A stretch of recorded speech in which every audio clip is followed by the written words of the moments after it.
bankers, and I've seen a lot of cops. I've seen a lot of lawyers in their hands. I felt a lot of women refuse to understand. Well, I don't think I understand why we're making such a fuss.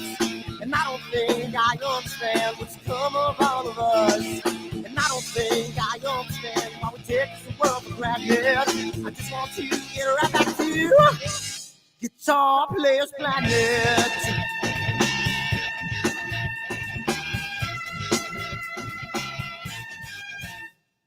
You see it in the papers, you read it every day. The riots and the fires going on in South LA. The muggers and the government, they're all wanting the same thing. They take you for your money, whatever else spring. Well, I don't think I understand why we're making such a fuss. And I don't think I understand what's come of all of us. And I don't think I understand why we take this world for granted. I just want to get right back to Guitar Players Planet.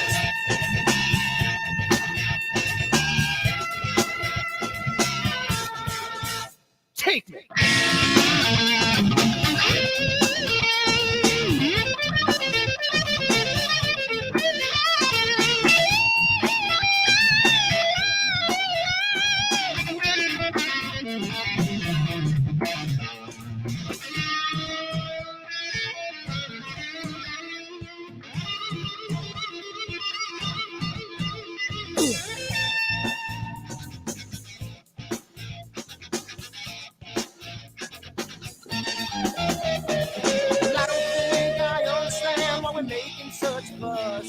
And I don't think I understand what's come of all of us. And I don't think I understand why we take this world for granted. I just want to get right back to Guitar Players Planet. Guitar Players Planet.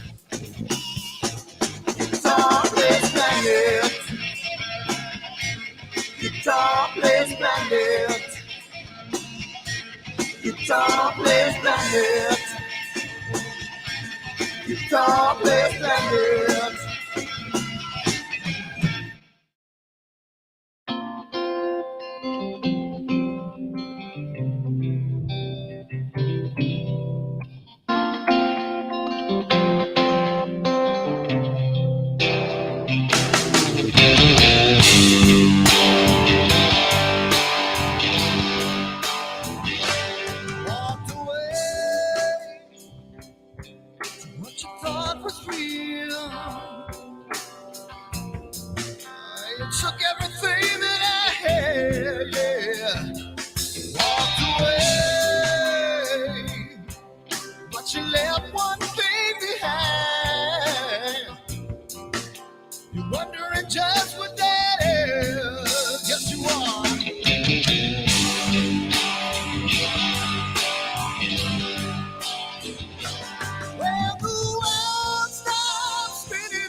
Down by the water, maybe I'm the sun, maybe I'm a daughter when the music man calls.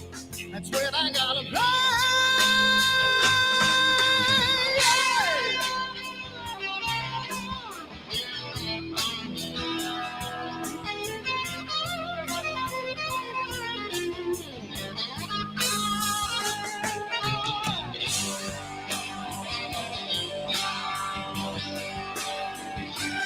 So I burn for the things I never had.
Sunny skies, the smell of palm tree air.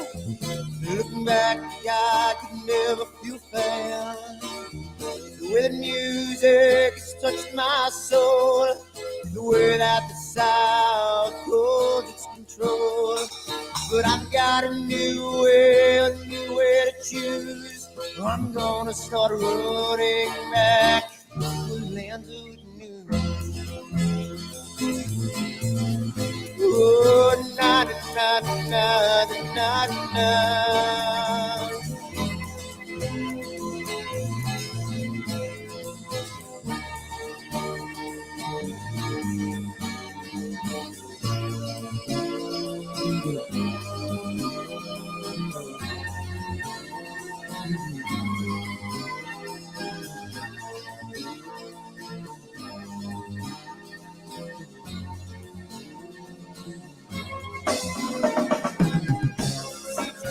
I have lost my old friend. Got the sunset off the highway again. Then I get lost on a long summer day. I must go back before it's too late.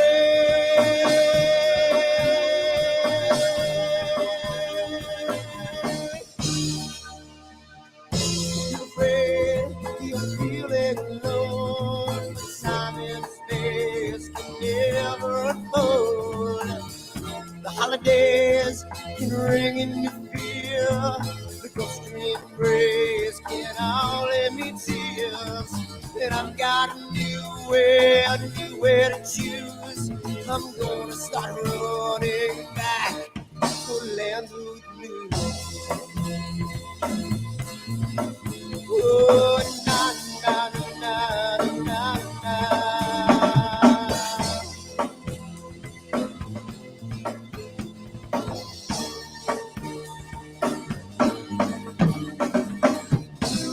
At the lake, I'm feeling confused, but I had my guitar, so I played this blues. But I'm afraid, what might be true, that I might never be back again.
Someone to take me down at night. Someone to make my day. New revelation fills my soul. Oh, I can waste away. You distracting my attention. You're all that's on my mind. You not looking for perfection, but you're too hard to find. Now the first night is coming, and I know what to do. You know that nothing feels sweeter than someone else.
All right.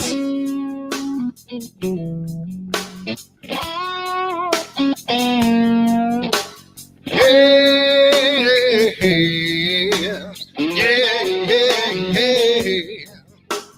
Where did my color go? Got your head in the sand.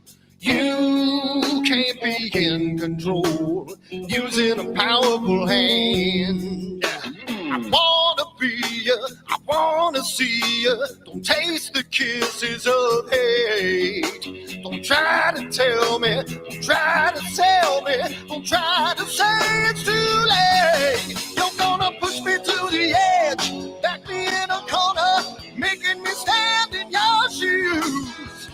Push me to the edge, hide a little color, it's black and white and blue. Black and white and blue, yeah. All right.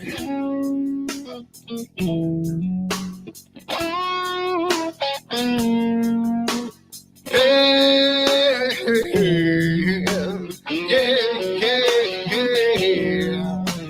Cat learns to ring a bell. Rat gets free from the maze. We can be taught to love. We've got to learn the way.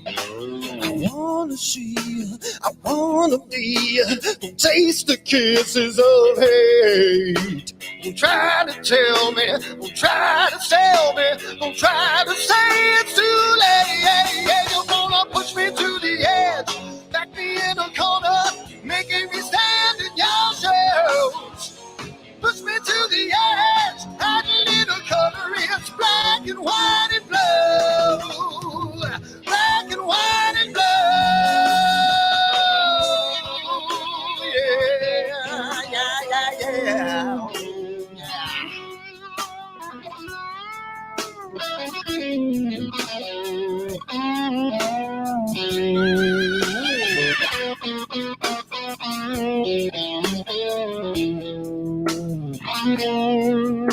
I wanna be, I wanna see, don't taste the kisses of hate. Don't try to tell me, don't try to sell me, don't try to say it's too late.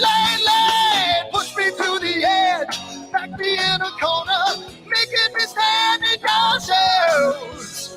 Push me to the edge, hide a little color, it's black and white and blue. Yeah, black and white and blue. You're gonna black and white on the edge, back me in a corner, making me stand in your shoes. Push me to the edge, hide a little color, it's black and white and blue. Black and white and blue.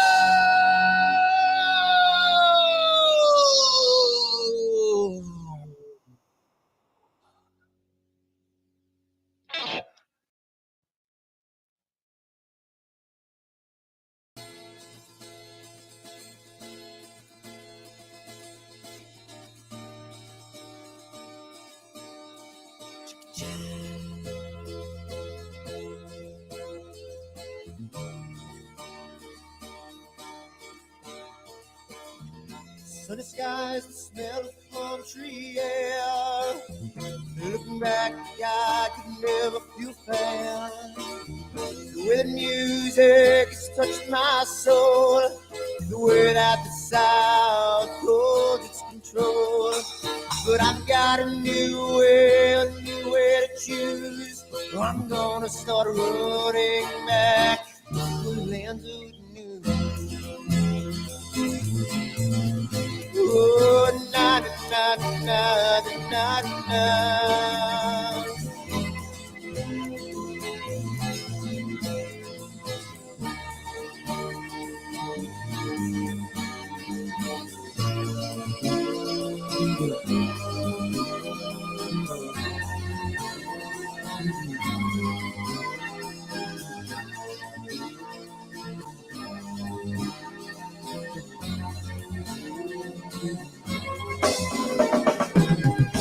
Seems to me that I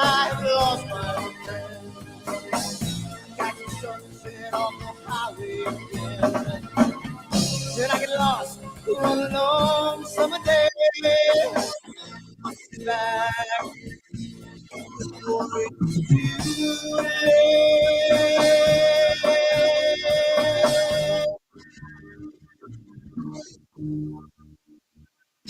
afraid you're feeling alone. The time is can never unfold. The holidays can ring in your fear. The ghostly embrace can only mean tears. And I've got a new way to choose. I'm gonna start running back for lands of blue. Oh, na na na na na na.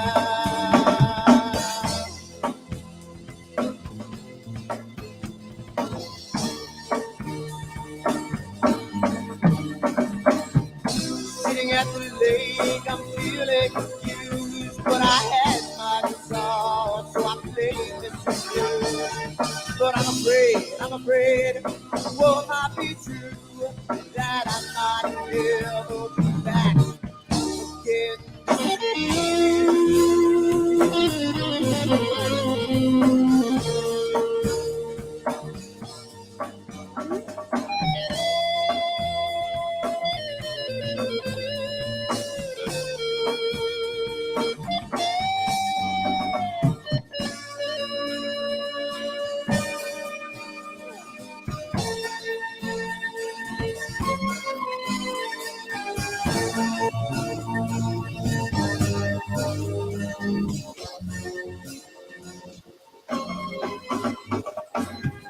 Seems to me that I have lost my way. Got the sunset off the highway again. And I've been lost for all alone summer day. I must be back before it's too late.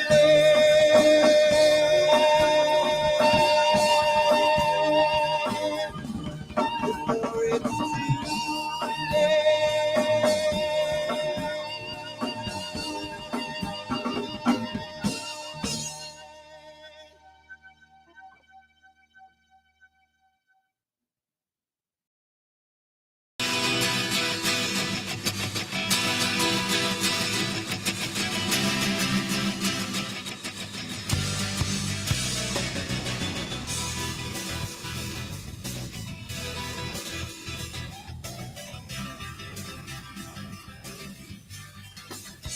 What have I done?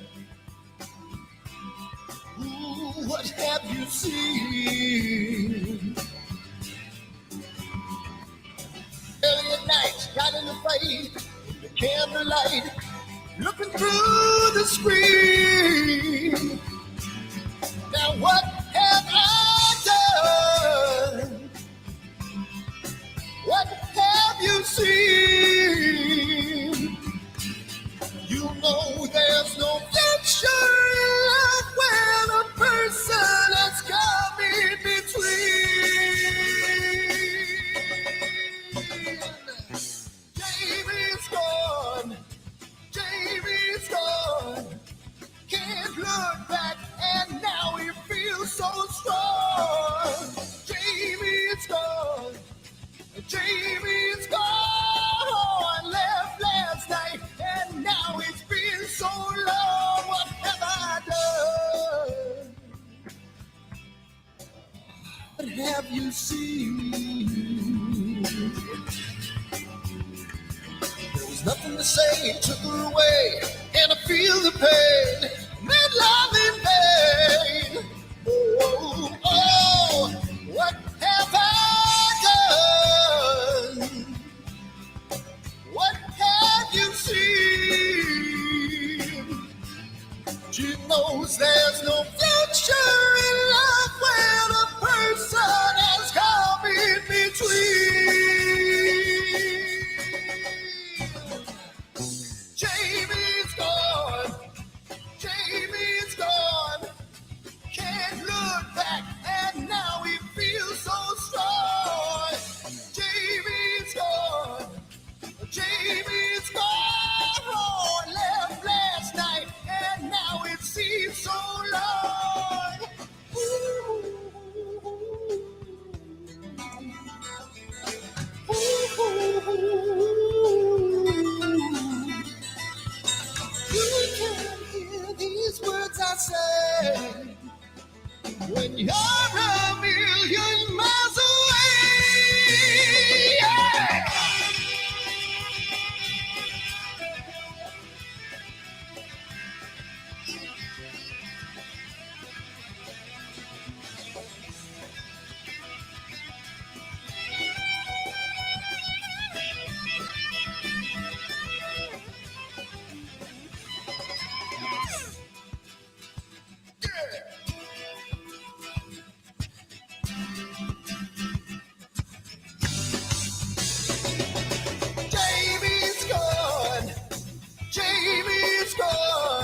what it is, what a day, what's going on? How you doing? It's Friday night. It's Friday night, and I thought Eric was muted again because his lips was moving, and there was a. It's Friday, like Friday and Friday next, and this is Friday after next. So, how's it going, everybody? Is there audio? What do you mean? Is there audio? We not have audio? Oh no, we have audio. What are you talking about? We have audio. Nobody's messing with me. Mike, cut it out. I'm under enough stress already. You got to start telling me there's something wrong. Dude. 2 minutes in. There is there's no solace here. There's none of that. But how's it going, everybody? We made it for another Friday night. It is December 2nd. We have a super duper giveaway tonight. We have a $250 gift certificate to Woodland Hills tonight, along with a Masters of Pixinsight class. So we're doing 2 giveaways tonight. So that's going to be super duper. I hope Farah's reading my emails, because I don't want to see her get an email saying, "What do you mean $250?" But it was approved. So that's what it is. So we're doing one. This one, and then 2 weeks from tonight, I think it's the 16th, we're going to do another one. $250, and that'll be it for Woodland Hills until they decide, hopefully, to raise their contribution or stay with us at the normal level that they're at. So we'll see. So very, very good. So we got some stuff going on. We got some NEEF info. So there'll be a little bit more and more info, like dribs and drabs coming out about that. Let's do the sponsors real quick and just get rolling here. All right.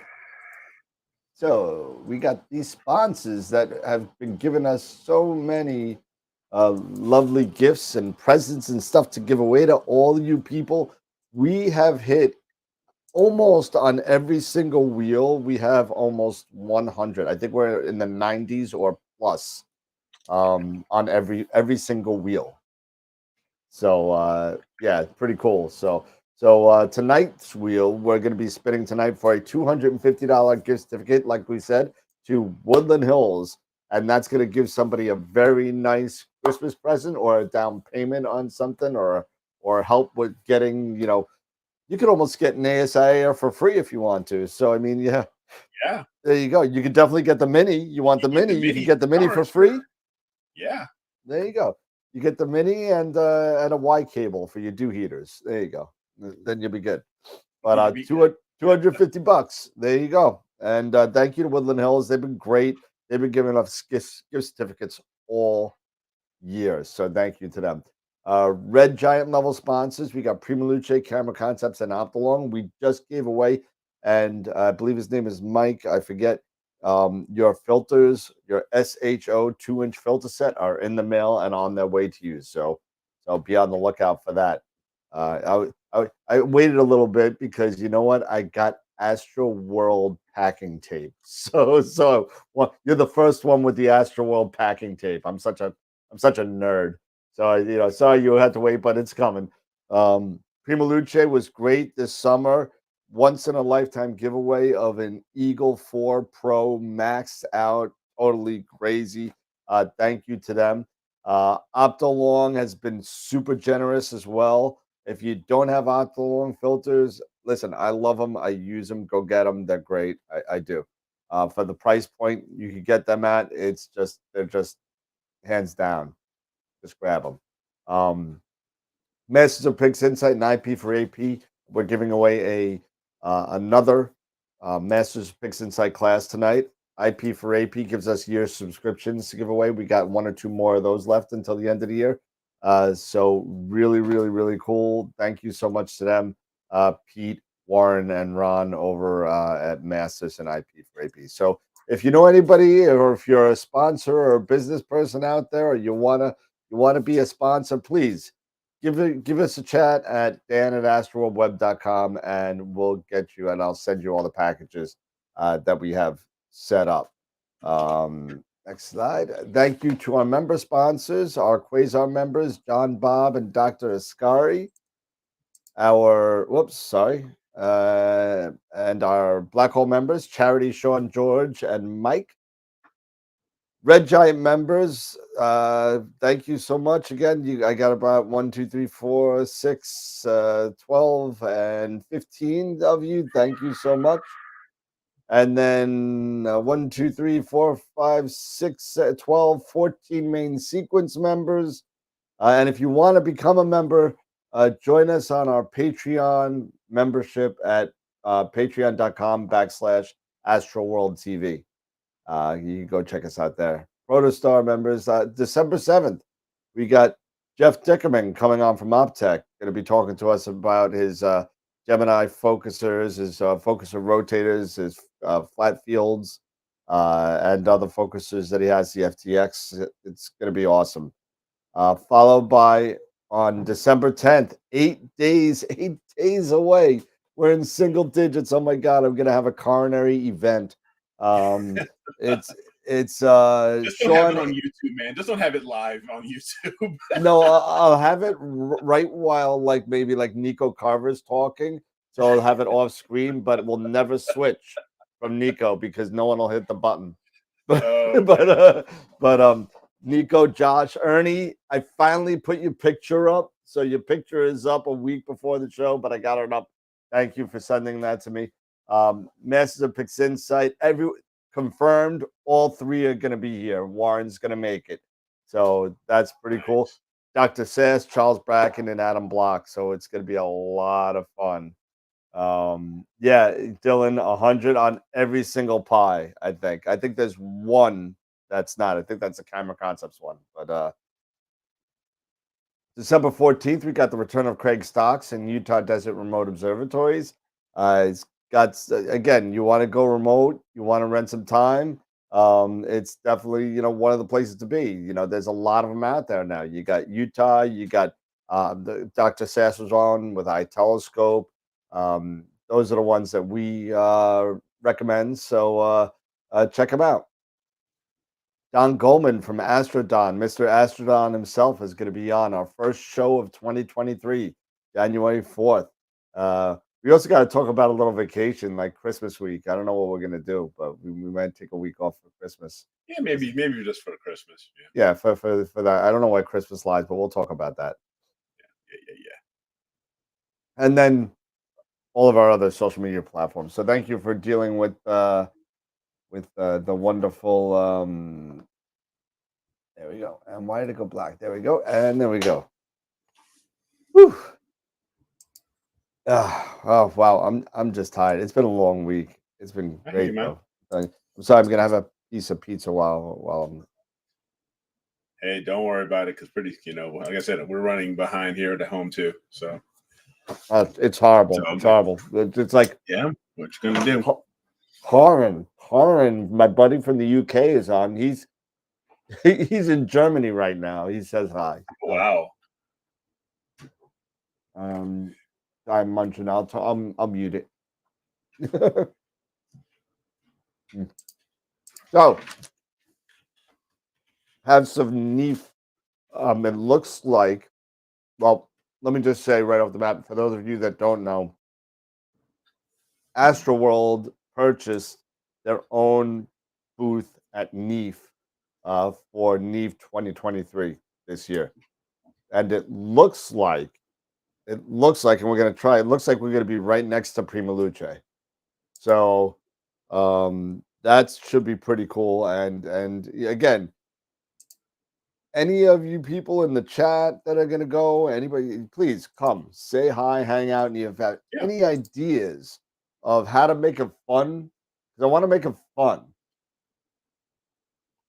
And again, we'll say it again. No, I'm not running in a Speedo. I'm not doing it. That's not fun. Might be fun for you. It's definitely not fun for me. So I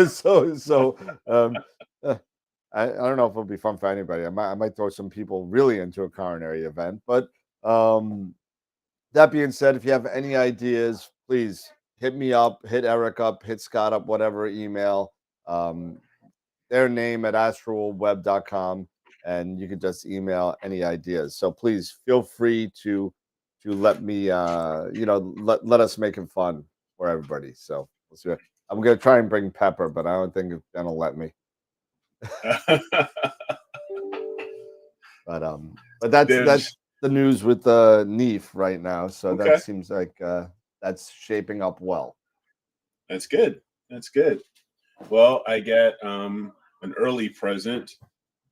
So I'll show it. You guys can see this. I went ahead and got it. What is it? Is that flattener? Yeah, it is. It is the I know it's Flat 682. Oh, the 682. I got the Mark III. The 683, the Mark III. And it's got the the adapter for the FLT91. So this will bring it down to 430 millimeter and f4.8, I want to say. So I'll speed it up a little bit. Yeah. Like I was telling you offline, it looks like I involuntarily bought the Ascar FRA 400. Yeah. You know what? Whoopsie. It wasn't planned, but hey. So I guess it solves a problem for me. Everybody knows, if you're watching the show, everybody knows about the. I'm gonna put the sticker on. Let me see if I can do this for that. Okay. The issue that I'm having with the Esprit, that could either be collimation or pinched optics or something is going. It's definitely, to me, it's definitely in the optical train right there. Right. And it's because it's not the camera. It's not the camera. It's not the filters. It's not the filter wheel. So it could be one of three things to me. Pinched optics. Yeah. Pinched optics. Collimation, or if you really want to get kind of crazy, maybe there's a tilt in the focuser. But I don't think so. I don't think there is. It's a moonlight focuser. It's pretty heavy duty. I don't think that it's just gonna. I didn't bang it. I didn't drop it. I didn't do anything stupid. It's just something that just happened, and so it looks like I'm sending that to Star Arizona. And you're not in something, maybe nothing that would have hit it, or any type of debris that may would have hit it in the backyard, bumped it, or anything like that. I mean, if I were to put a percentage on it, I'd probably throw it like at 2% chance of that. So it's a low. Yeah, that's low. Yeah, it's a low chance. I mean, I'm pretty anal with my stuff. I'm like very kind of. Everything's got to be in the right spot, and everything's got to be in its right case when it's not using it. So I'm very, very, very crazy and careful with my stuff, and because it's mine, it's my stuff. I like my stuff. I don't want my stuff broken, but so it's just a weird aberration of something, and so I'm gonna have Dean and the guys over at Star Arizona give it a once over. Okay. So we'll see. So I walked in, I picked up the 400 Ascar does, not replace, but it does, it's the same focal length as the 80 Esprit. Yeah. Just lose you? I just lose you? Oh, yeah, I saw it. There we go. There you go. I was going to move to close the door because the dogs are barking, and I kicked the mic out. So it does take the place of the Esprit for now, even though the Esprit probably has superior optics. The Ascar does have the built-in flattener. It's a Pets Full, so it's a quintuplet. So that takes that away from the Esprit. And then the only thing I got to do now, I really screwed up my my filter wheel. I guess I banged. I guess my ear limits, my mount limits weren't set correctly, and the USB hit into the pier, and Yeah, so it just the filter wheel still works. The filter wheel is fine. The thing that's cool about QHY filter wheels, if you have a QHY camera as well, you can connect to it two ways. One is USB, and the other one with QHY, it's got an RS-232 in the filter wheel with a 4-pin connector to the camera, so you can connect it directly to the. So I can technically, I didn't have to send it in to get fixed, really, but I guess but when I switched, I was stupid. When I switched units, I switched the camera onto a different scope. I didn't switch the mount limits, and it just went. And then it literally stopped guiding. I'm like, why the hell does it stop guiding? And sure enough, it was just enough to bend the USB cable. I caught it pretty much in time, but I guess not in time enough. When I pulled the USB cable out, because it's the printer side, that little plastic piece that connects to everything that it fits in, the USB, that was gone. It was missing. It was four watt. It was gone. It was inside it was actually inside. Yeah, it was actually inside. The wheel. So it's like, man. Oh wait, somebody don't forget the thank you, Eric. Yes, like the show, smash that thumb, smash that light right in the eye. Just smash it. But yeah, yep. Is there a link to sign up for tonight's giveaway? If you signed up for the giveaways already, you're already signed up. I think you're already in, Scott. I could double check, but I am pretty sure that you're in already. This is not a special. It's a special giveaway, but it's not a new sign up giveaway. So if you signed up for Woodland Hills giveaways, you're already on. Gotcha. Let's see. Don't forget to like the show. Smash, Eric. I sent one to Dan last Friday when his email. Yeah, I'm just looking at some of the. Oh yeah, but Mars opposition is coming for any of our planetary, friends out there who are getting who have their Schmitz out or their other rigs out who are doing primarily planetary or anything like that, or who are doing planetary. Yeah, opposition I believe is the 8th. It's for Mars, so getting that ready. Yeah, I remember somebody said the 8th the other night. I was like, no, the 10th. The 10th is the only thing that matters. I remember that. Yeah, that's Astropalooza. That's it. That's the only thing that matters.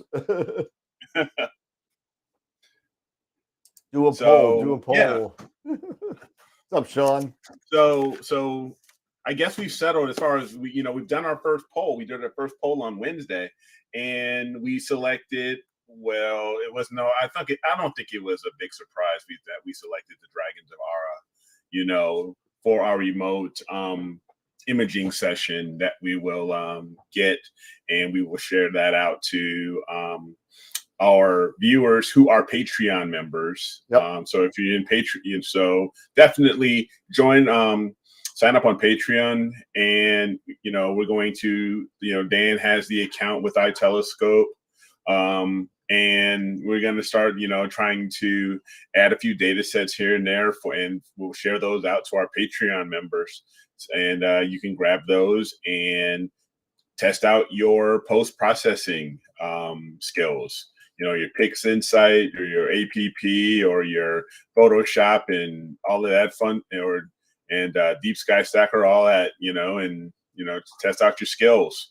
So, and then I would love to see once we get everything, once we get the data out, give everybody some time. I'd love to see different renditions and how, different people's, their takes on the data, because it's artist prerogative and it's the artist who makes it. So, your stamp is going to be, your mark on that data is your mark. And I'd love to see how everybody, does their thing. Nice. Thanks, Mike. Appreciate it. What happened? Yeah, I definitely want to, I thought it'd be a great idea that we could throw some pics in the critique folder, to take a look. see how people are progressing, and maybe if anyone has any concerns about if they would and would like the ourselves or any of our other viewers in the viewer membership or in the chats have suggestions on their latest projects that they're sending out, I think that's great. Who's Aaron Astro? That was just put up. So Billy said he sent one to you. I'm looking for where did he send? Did you send it to the Google Drive, Billy? Just curious. I got something from Mike G on the 28th. I guess these are all critique stuff, I think it looks like. Yeah. So I figured, it'd be a good time for us. Friday is the time where, we're taking especially questions for anyone, who is new into astrophotography, just getting started, has those questions that that you're just struggling with, and would like to get some, advice from not only us, but, our other experienced members in the chat. Throw those questions out there, and if we don't know them, I'm sure someone other in our chat may, or we can find that out. And definitely don't forget to maybe even consider posting them on our Discord server. So maybe your answers can get, your questions can get answered there from us or from others within our community. So far as the modern era of Astro, do you guys feel we're at the pre-game first half, second half? What do you feel like things are coming? Looks like AI is going to have a huge impact. AI already has a huge impact. If you take a look at Star Exterminator, Russell Crowe Star Exterminator, and Noise Exterminator, he's using AI to make our work a lot better and a lot simpler for what we're doing. So AI is already in there, but I would say we're in the first half, because as far as the modern era of astrophotography and everything, and at least in my opinion, the pregame was probably, for me, was items such as our CMOS sensors and the CMOS cameras and the advent of those, as well as my pregame. Yeah, it was probably the first digital camera. yeah, definitely. Because that's still, the digital cameras are still also CMOS. Those are still CMOS sensors in digital cameras, right? But they weren't cooled. There was no such thing as a cooled Astro camera. Even everything. CCD cameras were great but I mean, I started on a Minolta Maxim 35 millimeter. And that didn't last very long because I just got so mad with it. It was so difficult. It was so difficult for me. And then after that, we moved to the CMOS. We moved to like the dedicated cool. Well, I don't know if you remember the 2-cam Pro by Philips. That was when we all started using webcams. Yeah. For digital imaging. Yep. And then a company called and I'm gonna screw up the name. I don't know. I don't even remember the name. It's SAC. They called it the SAC 6, the SAC 7, the SAC 8. That came out, and like the focal reducer was a 1 1/4 inch eyepiece that you just kind of screwed onto the nose piece. But and then I think for me, I'm like in the third quarter because I'm like almost dead because shut up, dude. We're talking about AP, not our own life. Oh, sorry. I digress. I apologize. Jeez. But But no, I think, we're still I think we're in the second quarter, almost towards halftime, if I was going to put this in football analogy and everything. Because to your point, yeah, DSLRs and what we're able to do with them, to incorporate those, definitely. I could definitely consider that pregame. But for me, that getting into the real game for me in the first quarter were the dedicated Astros. Because when I first got started, I was using the DSLRs, right? I was using DSLRs. I was using my my Canon T3. And then that first quarter for me was definitely that 183 one-shot color ZWO camera. Yep. And all of not only that, then a lot of the other items that were coming out at the time.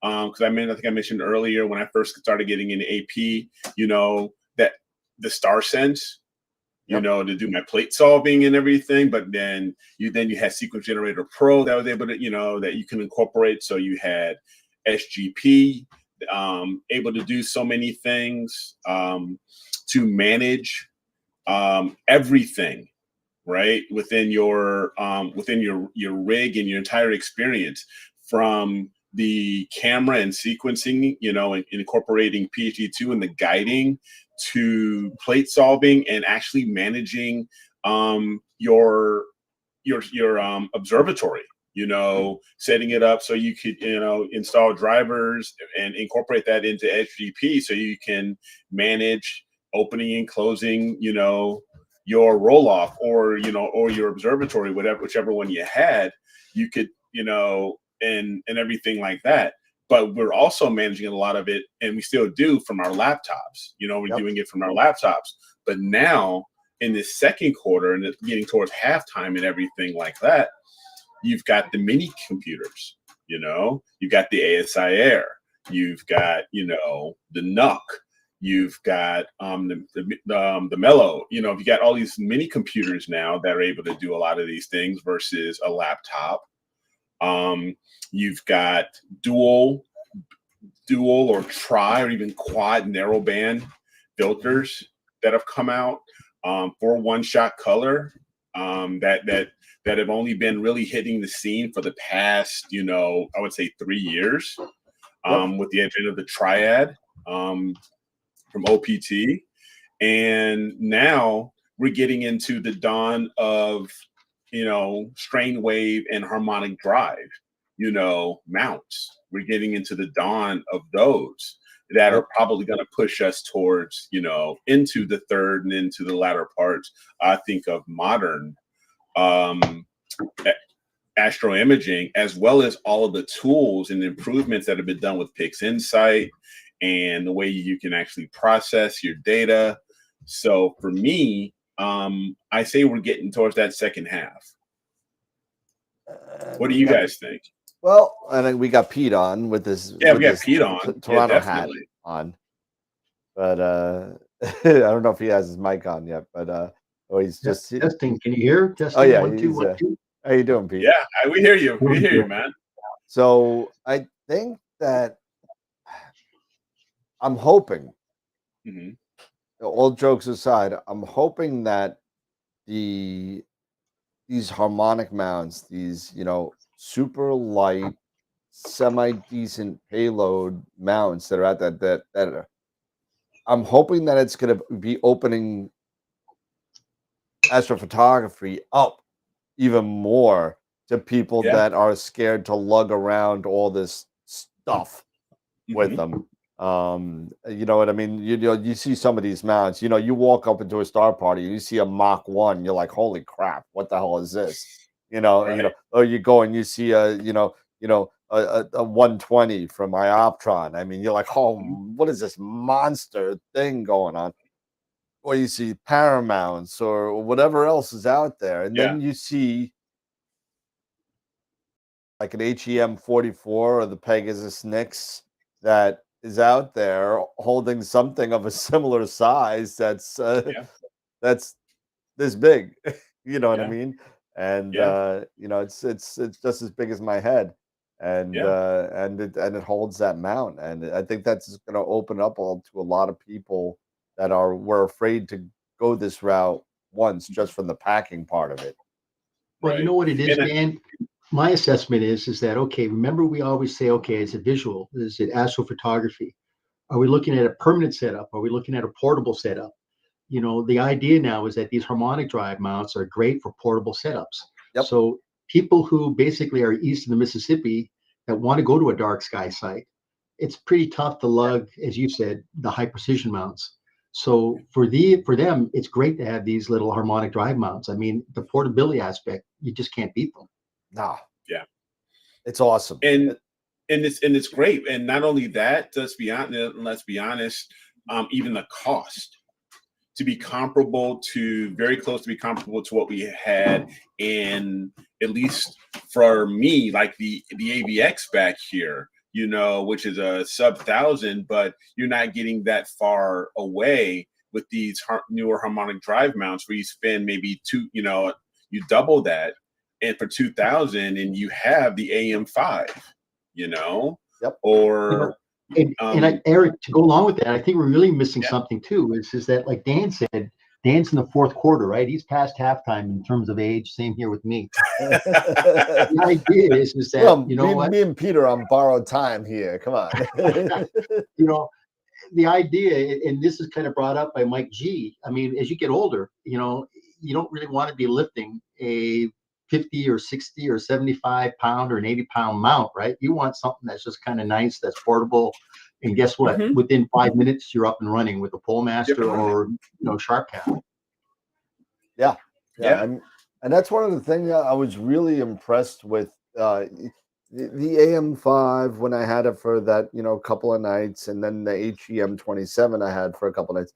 Just the ease of use when you're linking it up with something, whether you're using an ASI Air, whether you're using an Eagle, it's just seamless. It really is. And it works so nice. And there's really nothing, it's out of the box. I mean, it's pretty good. Mm-hmm. You know, and DB, you know, he made a comment here, which I have to agree with, especially when it came to the past 2 years with the pandemic and everybody, you know, being, you know, stationary and you know, only in their backyards or locked down. The Stellina, the advent of, you know, the rise of the Stellina and similar telescopes that people who didn't, you know, at first wouldn't have never considered, you know, getting into astronomy or astrophotography, let alone astrophotography, have this tool now that they can share with, you know, that they can do these things, or at least get started and look with almost instant gratification at the Orion Nebula or Andromeda or other deep sky objects that, you know, even a couple years ago, even before, you know, 2-3 years ago, people wouldn't have even considered. Oh no, agreed. Agreed. Yeah. So sorry. Just like you, food. I hear you. You know, the 8 o'clock show is always a funny show because you know, it's right dinner time. You know what I mean? It's you know, it's dinner time for Pete. Pete rushes home from work and just jumps on, and then Eric is just starting dinner. Me and Scott are just finishing dinner. So or we're all eating together, you know, but it's like one big happy family. Everybody's eating dinner together. Everybody's at the dinner table, the virtual dinner table. Anyway, which side is that? This side? This side? Well, we definitely know, Eric, you're rooting for Navy tomorrow in the big game. So have you seen their uniform? No, it's on the 10th. It's next week. Oh, is it next week? I thought it was tomorrow. It's next week. No, it's next week. Oh, okay.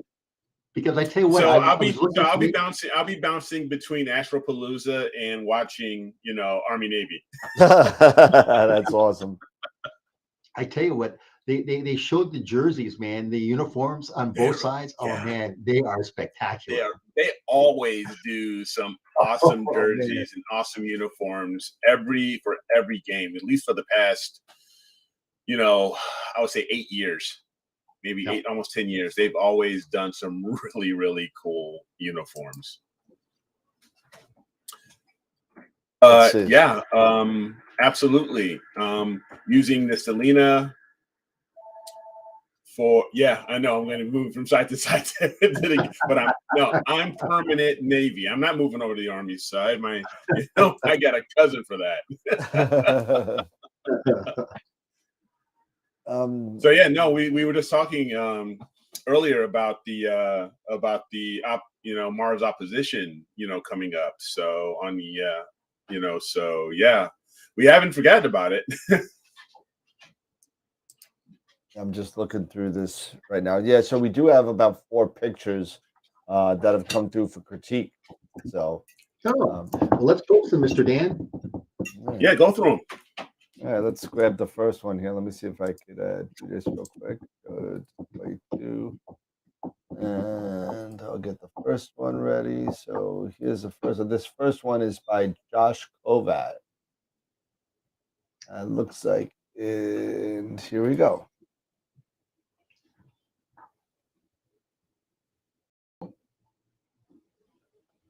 Let's see, and I'll change this to the output so you can see it on the screen. Can you switch that over to our view on our side as well, instead of just on? You should have it now. Oh, there you go. Awesome. The Eye of God. The Eye of Ra. The Eye of Ra. So this looks like, Josh, and I know you're in the chat if you want to give us some more details on it. And from the header, it says it's 9 hours on the Helix. So what do you guys think? First, what I would do is I would crop it. I would definitely crop it because there's just a lot of background, but crop it to be able to bring your eye right into what you're looking at. Overall, the stars are nice, round, and they're nice and tight, good star color. But once again, it's kind of, there we go. And then maybe just sharpen it up just a little bit to kind of bring in the detail. You might, I personally, I would say, and this is something that's everybody's always told me, I think it needs more data. Yeah, I was definitely going to say that because I think you need more data. Or the stretch needs to be redone, one or the other, because 9 hours, you should be coming out. You should be getting the outer rings, Yeah, you should be coming out to here. And I'm wondering because of a couple things. And Josh, you know me, I'm the Simon Cowell here. So, I'm looking, and again, I'm total pixel peeping. I'm looking at the stars and I'm seeing discoloration in the stars. The stars look like blue, and then white, and then red. And this one's like rainbow. It's like a snow cone almost. Now that could be a couple of things. That could be a part of your noise reduction. You're maybe a little heavy-handed on a noise reduction. To me, but I mean the nebula itself looks good. But even when I'm back here, I can see the blue, yellow, red here. I can see the blue, yellow, red here. Same thing here. So it looks like maybe, to me, maybe you didn't take the stars out, and you could have taken the stars out beforehand, because they're almost the same exact color as the nebula. If you look at it, blue, white, red, blue, white, red. Red, they're almost, now that could be a total coincidence. That could be a total coincidence, but I would have taken the stars out, masked the nebula, and done the nebula first. Do the stars on its own, bring the stars back in later with pixel math or whatever. I don't know if what's being said on the chat because I wasn't watching. I can't watch everything. Is it a monochrome camera, one-shot color? Got over 20 hours, but my rejection weight is pretty high. Color discoloring is a big problem. What scope? Yeah, exactly. What scope are you using? Are you using a doublet? It's an unmodified DSLR, but what scope are you using? Yes, absolutely. Yep. Yes. Yep. Yep. And then just ship what we Okay, have so in it's a Red stock, and Cat then we can 51. send that back. So that it's not a lot of discoloration due to optics at that point. If you were using some sort of doublet, then I would say that. It seems to me that it's a processing issue to me, because I've done the Helix with the Red Cat. You know, you could have a defect in your Red Cat, but I've seen your pictures, and I don't think that's it. No, it's you can say it's probably a bit more on the stretch. Either stretch, I would still consider more data. Yep, With I nine, would too. even though if that's 9 hours, I would definitely consider more data. Yes, and you know, looking at the color alignment and everything. Did you use Pixinsight to process this? Are you using Photoshop? I'm not sure. I have to work pretty hard to get my stars not to be. Josh, you know what you could do? If you have the project file, if you saved it as a project and you want to dump that in there, we can kind of take a look at it step by step. Maybe we can figure it out together. But I would definitely think about pulling the stars out and Yes. then and then process the nebula and the stars as two different images. Mm-hmm. And then when you're done with that, when you're done with the stars, but the stars just Yeah. your percentage T plus stars, boom, Mm-hmm. done. Hold on, Yep, for Pete. sure. Pete, I'm All right. sorry. I muted you while you were talking. I'm sorry. Go ahead. Well, it's an unmodified DSLR, Yep. so that will be an issue. And then Eric, looking at a one-shot color filter, if I would recommend getting rid of that unmodified DSLR and going, if you do, just go with a cool one-shot color camera with a dual band NBZ filter. That'll really make a big difference in that.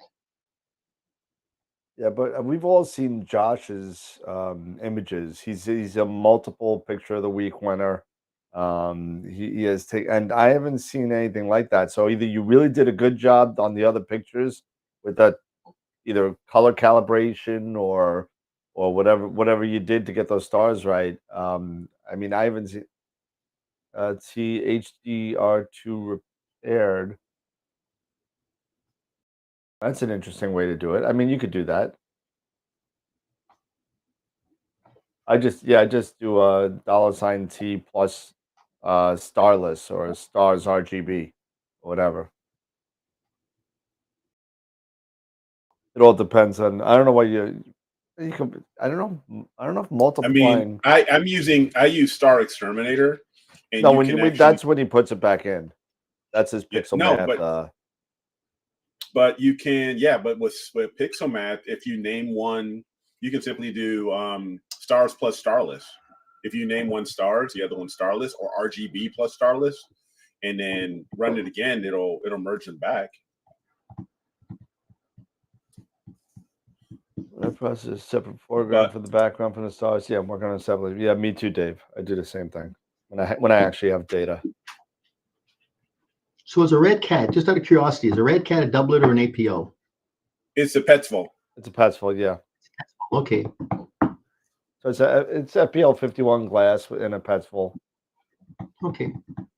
So 53. Sorry. So once again, the critical focus, all the wavelengths of light should be reaching at the same point at the CFZ. So that won't kind of be an issue, but definitely I agree is that it's a post-processing issue. Yeah, send us the project file if you saved it as a project.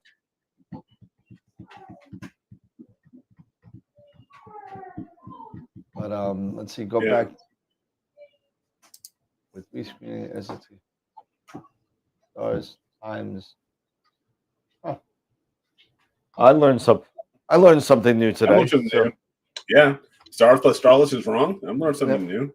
I learned something new today. So yeah, I know it's a big upload. If you want to send it, we could do it for the next show, Josh. So feel free to to throw that in there. I'd love to take a look at it and see where the I'm sure you've looked at it already, but to see where it started to occur. Mm-hmm. All right, let's go to the next one and see what's up. Here's one from Mike G. Let me zoom in a little bit. There we go. Okay, and I got a quick question to ask. yeah, what's up? I know Thomas is probably out, but have you noticed that on the Eagle manual, it doesn't tell you what the length of the warranty is for? No. There's no timeline. There's no time frame. Is it 9 months, 3 months, 12 months? I kind of looked at that today and I'm thinking, I'm going to get asked that question and I'm going to have to find out what the warranty is. Typically, yeah. If you look at the last page, it'll say something about warranty, but it doesn't tell you what the timeline is. Really? Okay. Yeah. Well, in all fairness, I never had a problem with any of my Eagles, so I guess I'm the lucky one. Yeah. I don't even know. I don't even have an answer for that. I'm gonna look at it right now, but but it's funny. Let's see, Revolution. That is so funny. I had no idea. And then the next question, what's kind of funny is I was talking to a client about this because he called and he said, Pete, he said, I'm just kind of curious. He says, it looks like when I read the manual, they're saying that I have to use a specific device to be able to back up the operating system. Yeah, they want you to use Macrium. Yeah. And I was thinking is that you don't have to, but that's just a recommendation, Yeah, that's just to make it. There's so many backup. The bottom line is just back it up so when you have an issue, if you have an issue, that you have a backup of your operating system. Yeah, exactly. Let's see. Who's missing one item from the Stars Plus Star list? Should be. Oh yeah, I don't see anything about warranty on here. Yeah, I mean it's funny, isn't it? They make reference to it. They make reference to it, but they don't tell you what the timeline is. So. Well, Tom, if you're listening, let's see. Yeah. Hey Al, what's going on? Welcome back. Let's see. Yep. Where do I find the critique folder? So when you go into the when you go into the Astropod submissions folder, there is another folder in that folder called critique. Drop it in there. Yep. And here's the next one we got. And let me get this one up again. Here we go. And here we go. This is from Mike G. And Mike, if you would like to give us some, I'm going to move this over here so I could see the chat while we're going. If you could give us some background on the image, that would be great. Because it doesn't really have anything as far as any information regarding it. So if you could just let us know. But let's see. Let's take a look here. Background looks good. The stars look nice, tight. The star color is good. I don't know. I actually like it. I do. Very nice image. And I don't like anything. And this is a low surface. I would just recommend thinking about getting some hydrogen alpha. Yeah. Oh yeah. Great. Absolutely. Other than that, I think it looks great. Yep. Yeah. Since this is a low surface brightness target, he's definitely got some data on it. Oh yeah. Oh yeah. This is a really great target. I mean, this is a good amount of hours on it. Mike, if you could let us know. What's interesting is look at the blue star forming regions. Yep. It's short on the mission, but definitely on the star forming blue areas. And I love I like the dark. Yes. The dark dendral in it. Yeah, look at the dentrals there. Just Yep. beautiful. You know, it's really funny. What's that? What's the name of that? That's an NGC target right there. Yes. I've read somewhere that they say if that was at the same location where the Orion Nebula is, it would cast a shadow on Earth. It's that bright. Oh. At night, it would cast a shadow, and I'm thinking, wow, that is just impressive. I really don't. Yeah, just add some more HA. It looks like you got enough RGB in there. So Yep. Hmm. I mean, if you want, you grab a little bit more. Just do a lot. Do more luminance and get HA. And that's it. But I think it's a really good image. I like it. All right. Next Yeah, it's one. not necessarily oversaturated or anything, you know. No. So I like Nope.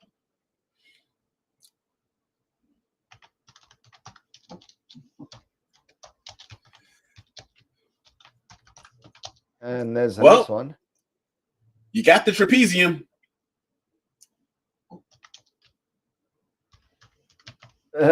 Barely, but hey, barely. no? But yeah, I see 4. Mm-hmm. I don't know if you could see it there, but you can see it. Yep, I can see them. It's not Running Man looks great. And I'm just gonna do this because I'm gonna flip it. Yeah,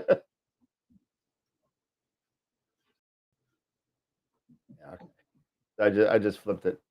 Now, who did this one? This is Mike again. This is Mike again. So You know, it's really funny. I look at this target and I see the human heart. I see the ventricles. Yeah. And, have you noticed that? Like, there's 4 I can chambers, see that. right? 1, 2, 3, 4. Yeah. What's the ventricles and what's the other 2 called? Atrials. God darn it, I can't remember. It's a You're gonna make me momentary look lapse it of up. reason.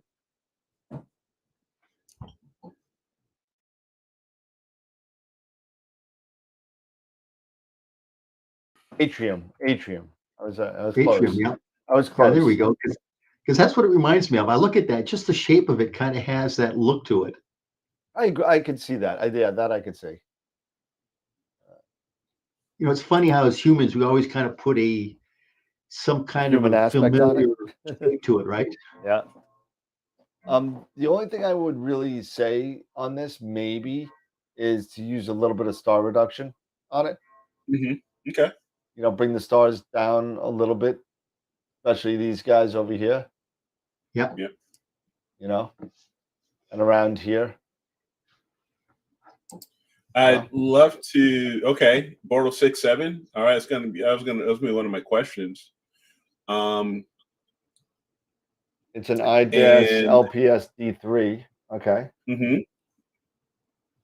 What were your exposures? You know, your exposure time. And did you break it up? I'm kind of curious. Did you break it up and maybe take on even some very short exposures, or is it okay? So are they all 60 seconds, or did you break it up and maybe do? I was just kind of curious if you did maybe like 30 to 10 seconds. And yeah, stuff I was like gonna that. say like 15 seconds just to really bring out that trapezium area. Yes, right.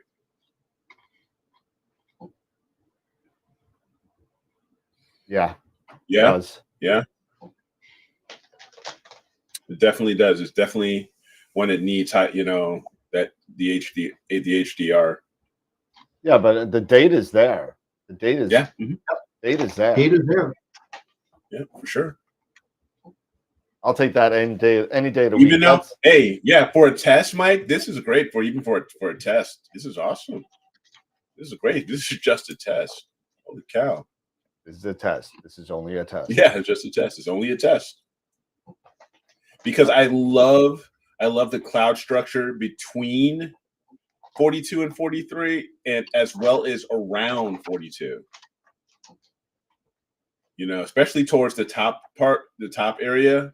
Yes, all around there. I love that cloud, the structure. Yeah, because a lot of people only get, they don't go this far. Mm-hmm. You get the, what do you call it? Not the apple core, but I guess the apple core kind of thing. The whole kind of thing here, and then you don't get this wispy stuff around here, and even the wispy, what? And he says this is only 2.5 hours, but the way that the wispiness here is in the Running Man is kind of cool too. Kind of scattered. Yeah.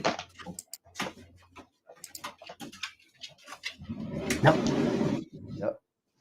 Looks good. It looks good for a 2.5 hour test. That looks great. So yes, definitely submit that for image of the week. Yep. Mm-hmm. And we have another one that I got to do in Pixinsight. So give me a second. Okay. And I'll bring it on over.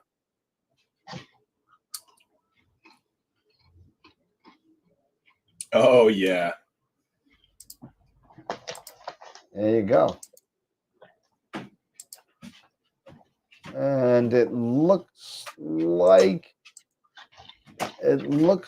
somebody, and I could be wrong, somebody tried to do deconvolution and kind of messed it up a little bit. Now, here's the question: when you mentioned decon, when do you and when shouldn't you? What are your suggestions on when to or when not to use deconvolution? Everyone kind of confuses decon with sharpening, I guess. Yeah. And Before it's not. stacking? What's that? Is it before stacking? No, it's after the stack, but it's before the stretch. So, and what you should be doing, you should only be doing it on the luminance part of it. Right. So, and Dave, is what did you do decon on this? Because if you did, you got the wormies. That's what we call them. That's what me and Sean and well, if it's SHO, you do it on all of them. So, Dave, so it looks like you did a little too much. Either the dark, yeah, you did, yeah. So it is decon. So these wormy kind of things are a telltale of deconvolution gone bad.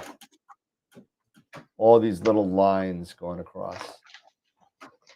So if you got that down, because that makes it look.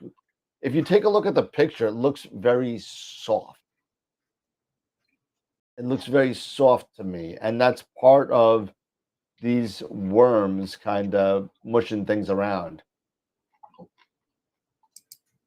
The bottom line is just play around with the dark and the light settings on it until you got none of those worms, and then save those settings and bring it into the other channels.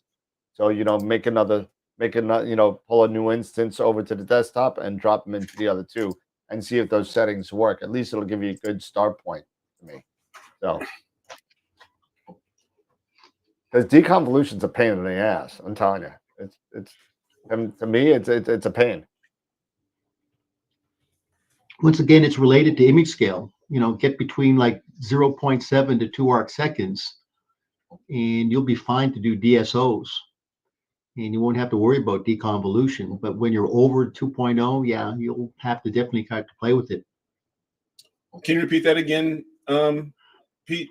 Yeah, you want to have an image scale for DSOs between 0.7 arc seconds per pixel to 2.0.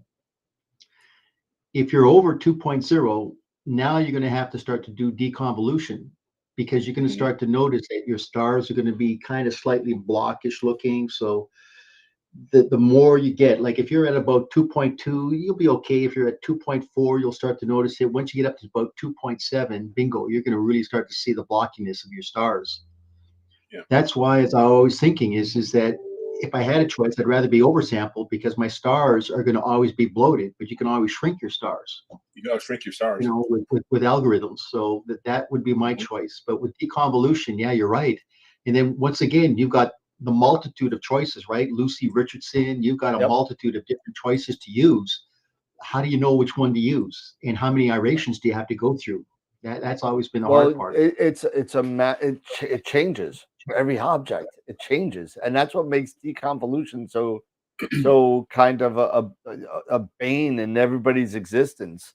Unless you constantly, it's kind of like trying to hit a spitball, and unless if you practice and practice and practice every day and trying to hit that spitball, you'll forget, and you'll go back and you'll forget, and then you're gonna be like, okay, I'm gonna do it again. Well, because it doesn't work the same. It's not like you could just drop an instance from a prior project and put it on there and it's gonna work. It's not gonna work. So this is why I always try to tell everybody is that people say, well, I want to get one camera, but I got 3 scopes. And I'm going to Yeah. try to say, well, look at, you know what, one size doesn't fit all. You're going to really have to, if you really want to do this right, unless you really like to take a lot of time and you're really involved in doing post processing. If that's your bailiwick, then by all means go ahead and do it. But if you're not, then you definitely want to get the right image scale. The only time I would recommend that you get down to, like, say, a 0.3 or 0.4 arc seconds per pixel is if you're doing planetary, because planets are small. You got to get detail. So there you can get down, but once again, you can't overcome the physical laws of seeing. If you're in definitely an area where you got poor seeing, doesn't matter how good you got resolution, you just can't overcome the seeing conditions. No, agreed. And you know what? I know sometimes when people talk pixel scale and arc seconds versus the seeing, you know, deconvolution and drizzling, they are two different things. You know, drizzling is for, you know, basically when you're undersampled like that, you got to kind of sit there and kind of make your squares circles pretty much, and so it kind of averages out the pixels and you gain a little bit of resolution by doing that. And it's pretty, but it takes a lot of time. Now, to Pete's point, being oversampled with floating stars, well, I personally, not, in the beginning I didn't care because all I had was an undersampled camera. I had the S big camera. I was at 2.76, I think, arc seconds per pixel. So every single star that I had looked like this. Looked like this pad of paper. That's what it looked like. Blocky. And it was more like this. It was like this. This is what my stars look like. That's what my stars look like. So I had to drizzle, and it was and in order to drizzle, you got to dither all the time. So if you're oversampled, you may still need to dither, but you may not to dither as much. You know what I mean? Because you may have to dither if you have one of those cameras out there that have that lovely walking noise that the CMOSs inherently have sometimes. You have to dither because you got to average out all those pixels because things kind of get all little funky, So you're gonna have to do that. But with bloated stars, you don't need dithering. You just need to tighten them up through software, make them smaller. Sorry. That's right. Well, yeah, Dylan, decon is always changing. It's yeah. You know what? Yeah, it's totally target dependent and data dependent. Totally. I was going to say, Dan, I tell you, if I could try to avoid decon, I try to avoid decon as much as I can. I was going to say, we talked about this probably several months ago, but the image of the Rosette Nebula that I submitted when we put our images in, that once again is an oversampled image. And if you go right into the core, you can see those stars are just starting to go from round to blockish looking when you zoom in, because once again, I had a image scale of about 2.75 arc seconds per pixel. And that was really the giveaway there. And you're right. It's kind of that old adage, right? Remember, garbage in, garbage out. You can only do so much in post processing that once you get blockish stars, you're going to be really hell bent to try to get those things looking around.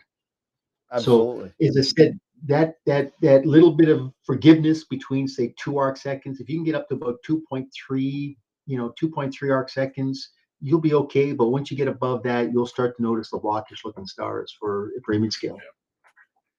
Hey, since we're on talking about pictures, everybody go and vote. We have 35 people watching right now. Oh, So I'm just gonna go over how to vote real quick because we got a lot of people. What the hell is that?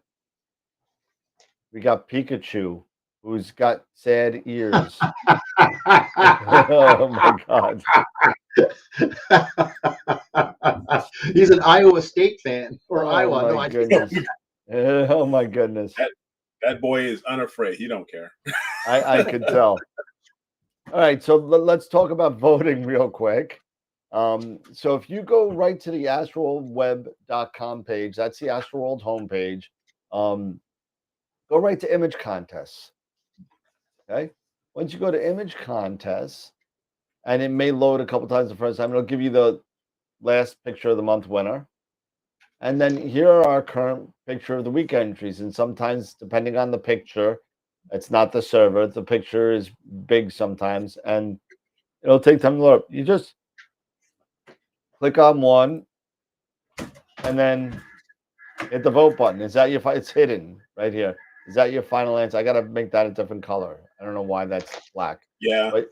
But you just gotta click maybe right maybe make it a different color and bolden or put it in a block. Yep. If anything, vote now or something. I don't know. I know. I gotta fix that. That's annoying me. I didn't know it was like that. But then we have the November Picture of the Month nominees. This voting is open. It's not starting October 1st. It's open now, and this is the last picture of the month. This is the last picture of the month. So these four. Click one. We have 18 answers right now, and vote. This one's white, like it should be. Click here. Nice. You could see it. And then we have the picture of the year voting. Super important. Voting is open. It didn't start. It's not. I'm not waiting. Voting is now open. There's no reason to. Actually, there is a reason to stop. But we're gonna talk about that in a second. We may have to pause this for a second. But picture of the month right here. And that's not a picture of the month. But and then we got the host picture of the year. Go through the host picture of the year. I don't know why it says Josh Kovac, because I didn't want anybody to know their names, I think. So that's what it looks like. So these are all the host pictures of the year. And you vote for that. We got 2 answers now, and that's it. Those ones are the ones that you want to vote for. Now, super important to get these votes in because all these votes are done by the 16th. So we only got 2 weeks. So scroll down to the rosette there that I posted because I want to show people what we're talking about when stars look blockish looking, and then zoom in right into the core. Not sure if I could do that from here. Oh, okay.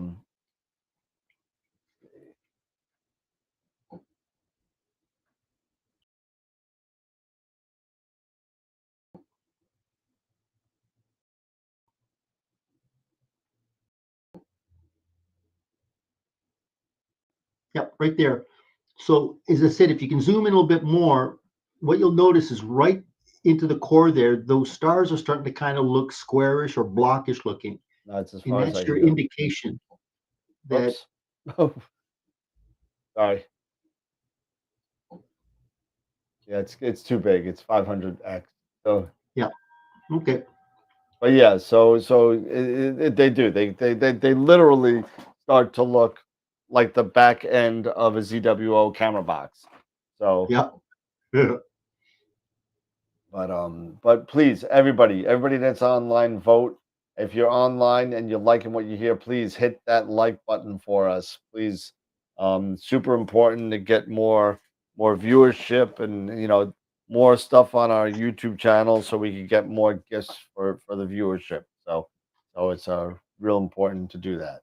So let's see. Do we have any other critique? Yes, we have another critique. We have one more.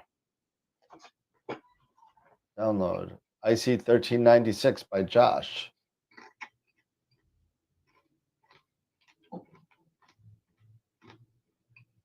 And here we go. Interesting. Elephant trunk. There you go. Yep. I like the garnet star up there. It looks nice. Yep. The dark cold clouds look very nice. Now, answer me this. Was this the same camera that you had before with those rainbow stars? Is this Josh? This is Josh. Because I don't see the problem here. No. Yeah, I don't see it either. This looks very nice. I love the dark lanes all over. Same camera, same setup. He says same camera, same setup. So you need to take whatever processing you did with this and bring it into the other one, because this looks so much better.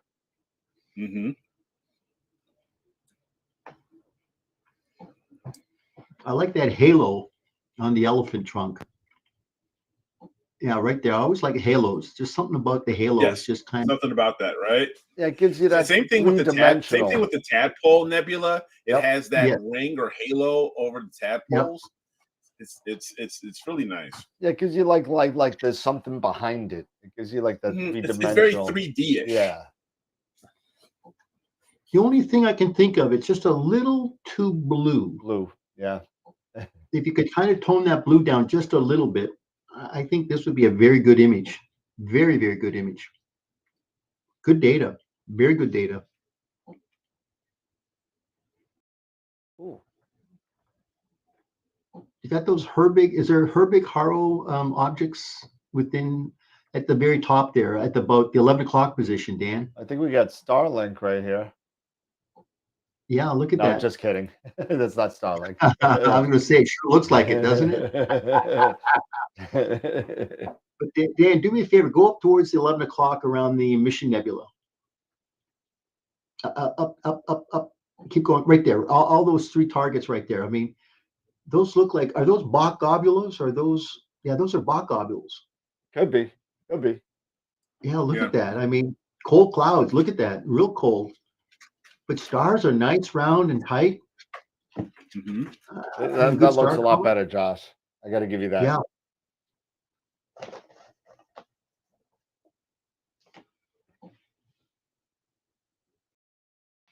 Cool stuff. All right. What we got on the chat? What's going on in the chat?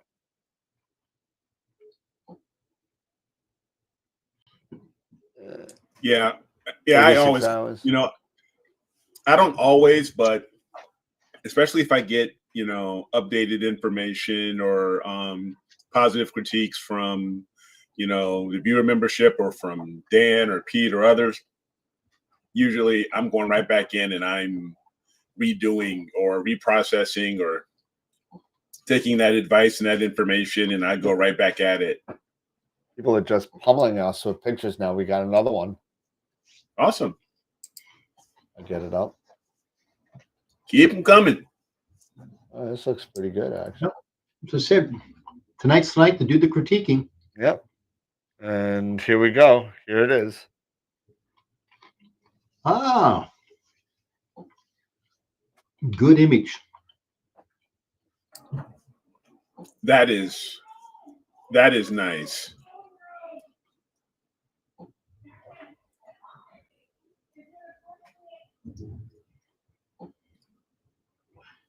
Allen attack is definitely doable. Not no halos. I'm just a little halo, but I love I love the HA data behind everything. I would only thing I would say is maybe if you could either, maybe a bit of a tighter structure on HA or maybe even some more data to really get into that HA a bit more.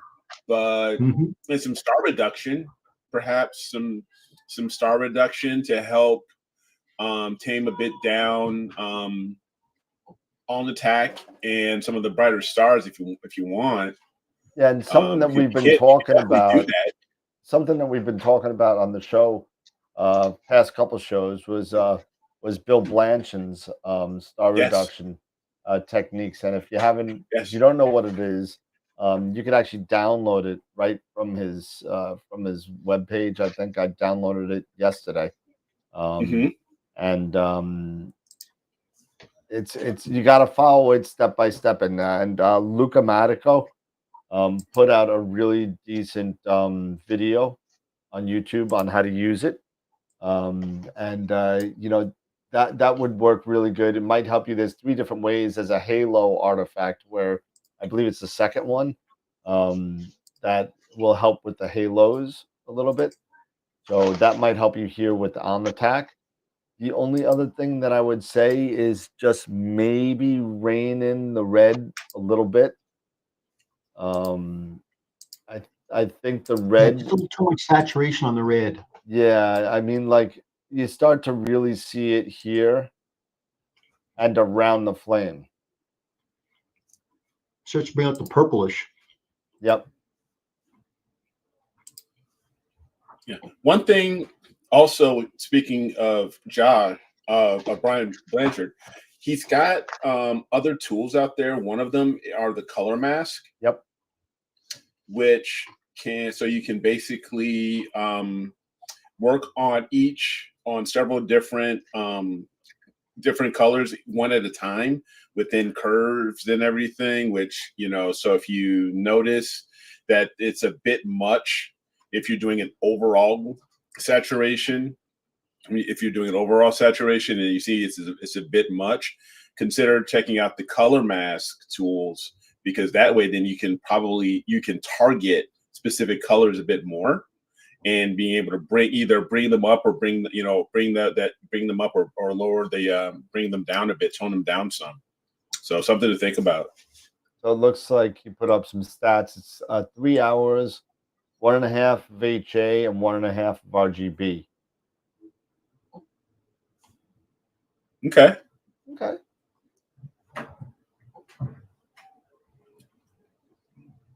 Yeah. The only thing I would say is to rein in the red just a little bit. Yes, John has a good video on adding in the HA as well, for sure. Sean Nielsen. Oh, it's spelled SEAN. I was like, so that's sorry. I know who Sean Nielsen is. But yes, I hope you do. If I don't, I'm in a lot of trouble. Yeah. So I mean, overall, it's a great pick. The data's there. I think just some of the coloring, maybe a little bit. And you know what? Everything. And you know, really easy to fix. Too, it is. It's really easy. That is really easy to fix. That's a quick fix. Yeah, that really is a quick fix. And if anybody ever wants to send up a project file to kind of play around with, we'll play around with it online. So feel free to drop a project file, and in there we could open up in Pixinsight, and we could do like a whole kind of playing around with it. You know. We have anything else in the? Anything else in the Google Drive? Nope, nothing yet. Delete. Nope. Almost out of storage. If you run out, you can't create or edit files. Whoops. Josh just updated his elephant trunk that he said he just put it back up. If you want to take a quick look. 920. Yep, he did. Yeah, let's see. Download.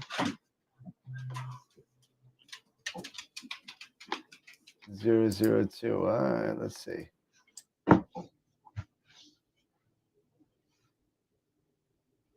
Let me see if I can get 001 too.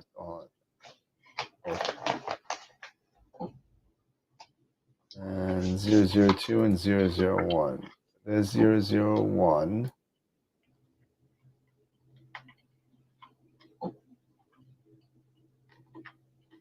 I'm just trying to get them formatted right so we can kind of see.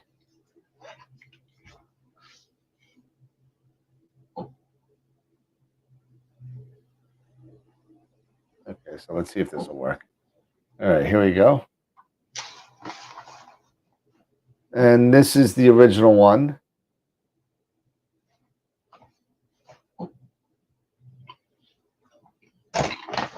And let's see if I can put them side by side. How about that? Yeah.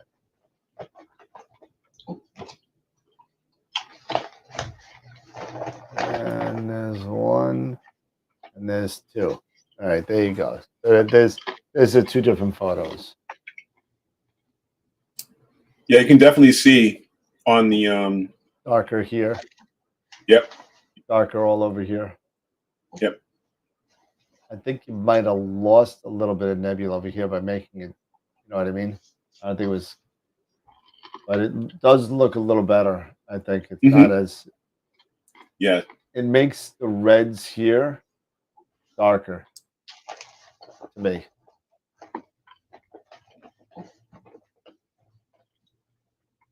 To me, it's still just a little too blue. I mean, I understand that space isn't completely black, right? But this almost looks just a little too blue still. I'd say if you could kind of move that background blue to a little bit more of a darker black, I think we pretty much have it. Because really, what I'm looking at between these two photographs, and this is just my own personal opinion, it just looks like you just moved the contrast. I mean, if you look at the Garnet Star, the contrast has just gone from the right to the left, right? It's just a little bit more deeper of a color. Yep. The colors are definitely a little bit more richer, but that's just kind of like a contrast.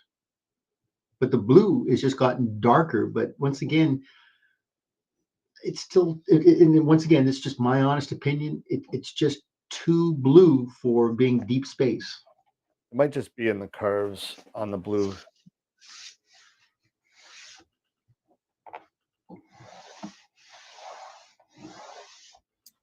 And this is where, you know, like I was mentioning, you know, Bell's tools with that color mask, you can isolate, you know, you make that color mask and then put that over on top, and then you can isolate the blue and then tone it down, to taste,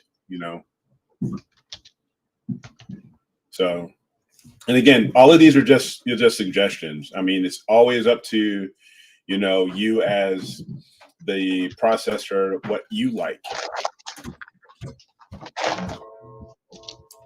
Did we get more? Did he send me more?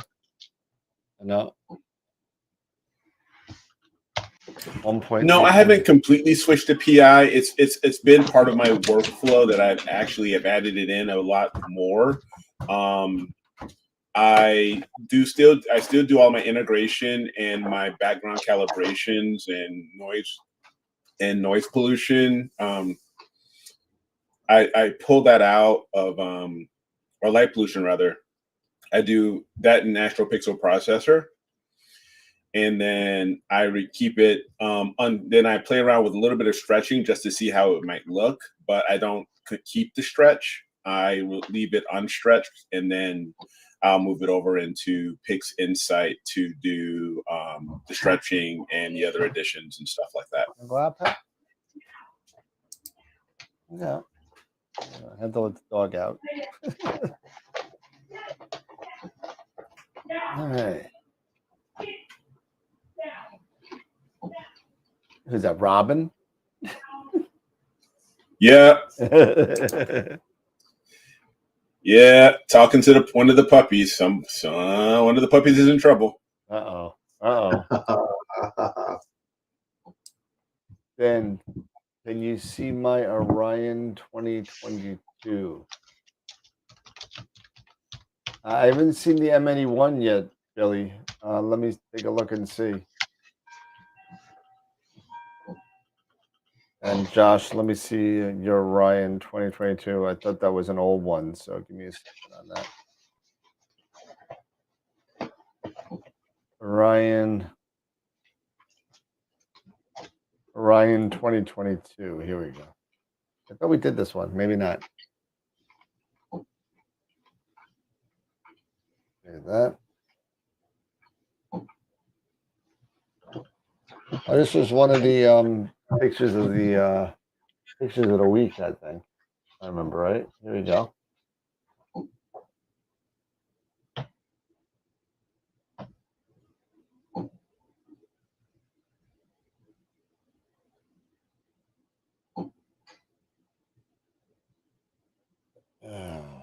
trying to figure out what went wrong here a little bit. I agree with you there, Josh. I don't do SCNR until almost, it's like my very last step. Yeah. It's like my second to last, maybe my third or second to last step. And everybody knows I don't use the ICC profiling. Sorry? I don't even use SCNR. Everyone knows that. So yeah, with you and your green, yep. I like my green. I like my green. Do you see it? What is it? Where's my green? It just showed it. So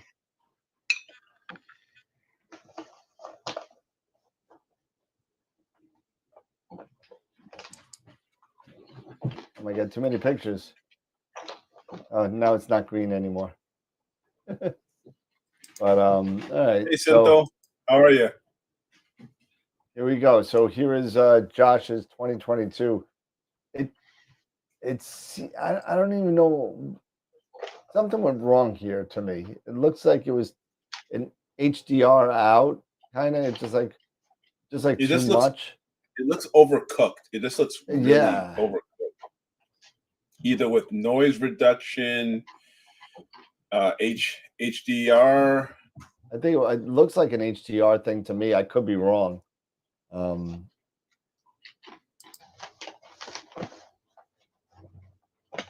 No, definitely not SCNR. That's a question, There's Carol. some green in there. Carol, so SCNR is a way to get some color out of your pictures, whether that be some green or some red or some blue. And you could use different levels of that to get. A lot of people use SCNR to get rid of some of the green color that might be left over. And you could just pretty much drop an instance of SCNR into your picture to dump some of the green, and you could do 50% green. Well, it's color noise reduction, but I don't know what the S stands for. One I can find out, but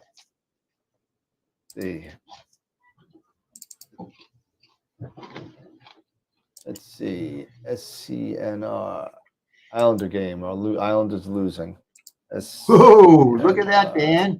Yeah. What's the score, Dan? 2-0. What is it? I can't hear you. Shut your mouth. SCNR Pixinsight. Subtractive chromatic noise reduction. There you go. Ah, geez. Okay, so where were we at? I like that. What? Callie. Oh yeah. That's one of the host pictures. Yeah, it's one of the rainbow. Yep. I like it. I like the color. It's the here we go. Look at that. The heart nebula. Oh. This is where we were at here. So yeah. M1 we got an M1 combination too. Yeah. Because I'm just not so sure about this, because especially if you even looking at the Running Man, and no offense, it just seems to me a bit ghastly versus what I usually see from an Orion picture. This seems like very Halloweenish, like spooky. It's funny, Eric. Yeah, crunchy's a good thing. Nice, Carol. Crunchy. I see the Running Man, but what I see King Kong running. I mean, you know what? You kind of do. It is. I mean, I'm surprised they don't call it King Kong Running Man. Yeah. John, maybe you could explain that a little bit. What would be helpful for me is a step that Pixinsight your steps, or I'm not sure what that means. But explain that. Are you looking for a workflow, John? Is that what Is that what you're looking for, or a format to follow? So I'll show you what I do, and at least what my steps might be. If I just open up my icons here, and I kind of put them all Actually, I just made a new one today, believe it or not. But here's my icon set that I use, and they're pretty much in order of usage for the most part. You know, you may bounce things, you may skip one, you may do things depending on what image you're using. So you would do this is all like utilities up here for me, followed by WBPP and drizzle integration if I need them. Then I just go down the list: channel combination, dynamic crop, align to luminance, EBE. Either, and if they're side by side to each other, that means I have a decision to make. Do I want to do color calibration, or do I want to do photometric color calibration? Which one do I want to do? Depending on the object, I may choose one or the other. If I want to extract the luminance, if I'm doing RGB and I want a luminance, I could extract luminance from it. The deconvolution is there. Oh my God. And NXT in the linear state. So your noise exterminator. So if you want to do some in the linear state, sometimes I do it, sometimes I don't. Then the stretch. Well, which one do I want to do? Do I want to do histogram transformation or a mass stretch? Combine. If I have an HARGB, combine those. Take out the stars. Do some more noise reduction. Do another stretch. Then we start doing to the minor thing. Okay, so here you go. Then we do the tweaking. Local histogram equalization at 25 kernel, 50 kernel, and 150 kernel. Then some sharpening. If I don't even use this that much anymore. Some curves. Put the stars back. Curves again. And then ICC transformation. Now, at the end, I might have some other stuff that I may want to do, which is down here. There's that dreadful SCNR, morphological transformation. If I have some black shadowing that I have to fix, if I want to fix the saturation. And then this is what I just put down there. This is a new Bill Blanchard star reduction that we were talking about. And that's pretty much it. That's all I do now. That's not everything. You know, there's some other stuff that I use that's, you know, in here somewhere. But it's going to be different for every kind of image. So, but these are the basics that I kind of mess around with.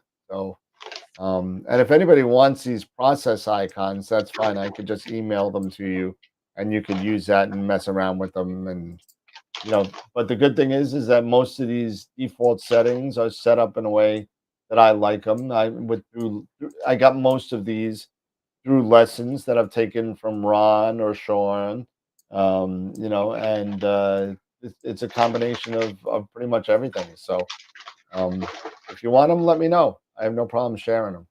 You know,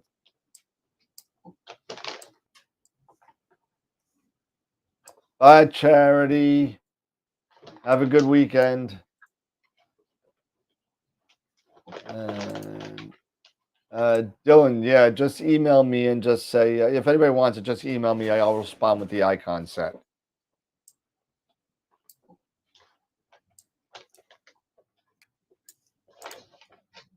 Yeah, sure. No problem. You got to look at my drawers. There we go.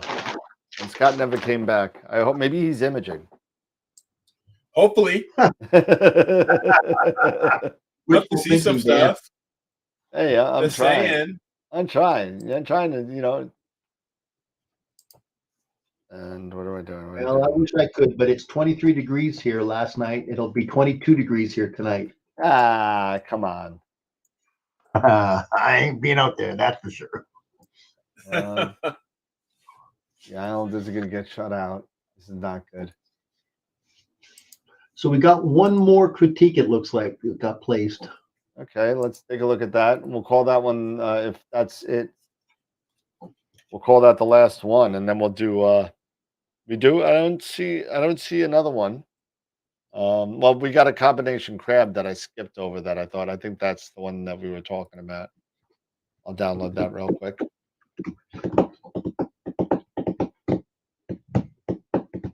Oh yeah, this is another picture of the week, I think. Let's see. There you go. There you go. Ooh, M1. Look at that puppy. Nice.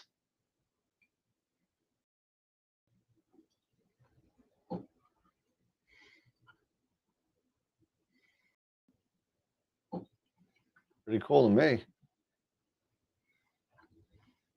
Now, what was the scope used on this? Let's see.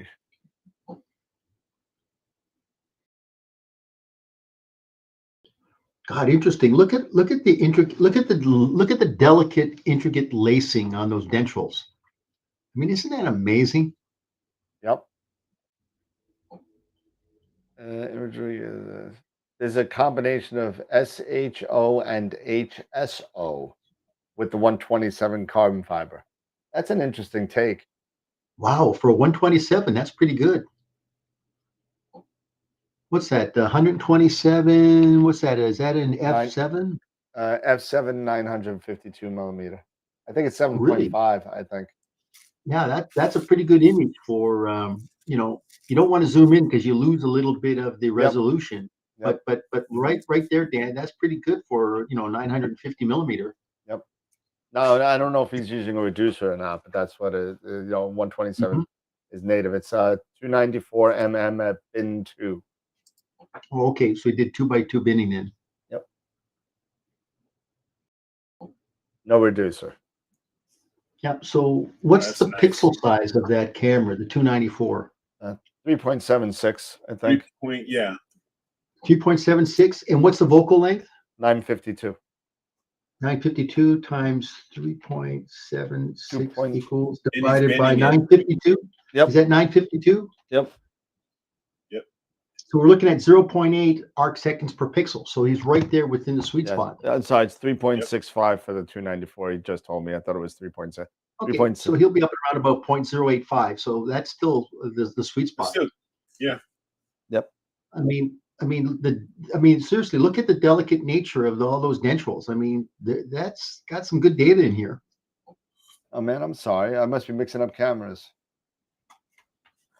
I really thought it was 3.76. Yeah, the 294. Yeah. So what's the pixel size? They're saying it's 4.63, but yeah, it's 4.63. 4.63, and the vocal length is 952. Yeah, it's still 952. Okay, so he's right there at 1.0 arc seconds per pixel. That's well in the range. Mm-hmm. So that's cool. That's I got the picture. I got the wrong picture up. But once again, I mean, he's doing 2x2 binning. That's at 1x1 binning. Yep. So times 2 equals, so he's going to be right there at 2.0. So he's still in the sweet spot. Yep. And you know what's nice is that once again, as Eric had said earlier, you are the artist. You can kind of do the palette that you want. I like the blue. I like the blue and the yellow, the contrast between the two. Yep. A little bit of the white in there. I mean, I like this. Yeah, it's definitely a different take on it. I like it. I like it a lot. Yep. Eric, your thoughts? No, I like it. I love the blue. That is a really, really cool take on it. Yeah, because usually you don't see it with the blue, do you? No.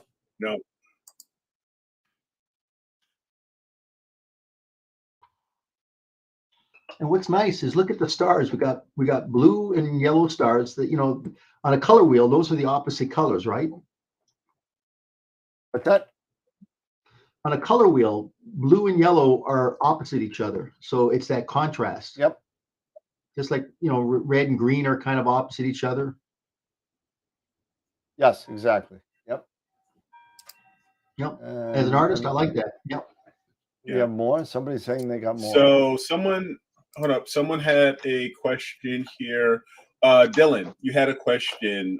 Is that what if you're asking what is bin 2, or that is what we call binning. What you're basically doing is you're taking your pixel and you are doubling it in size, almost making what sometimes you can call a super pixel. And what that does is that actually decreases your resolution.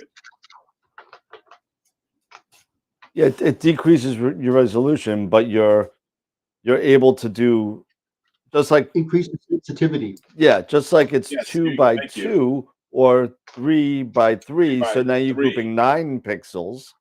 You know, Yes. some cameras could go up to, I don't know why you would, but some could go up to 9 by 9, and you know you could sit there and group 81 pixels together, and you know it gets a little Yeah. crazy. It's a little crazy. You're making you're making, like I say, these super pixels. Yep. So And you get massive sensitivity, so you're able to grab the light a little more better, a little bit more efficiently. But your resolution now goes down. And don't mix resolution.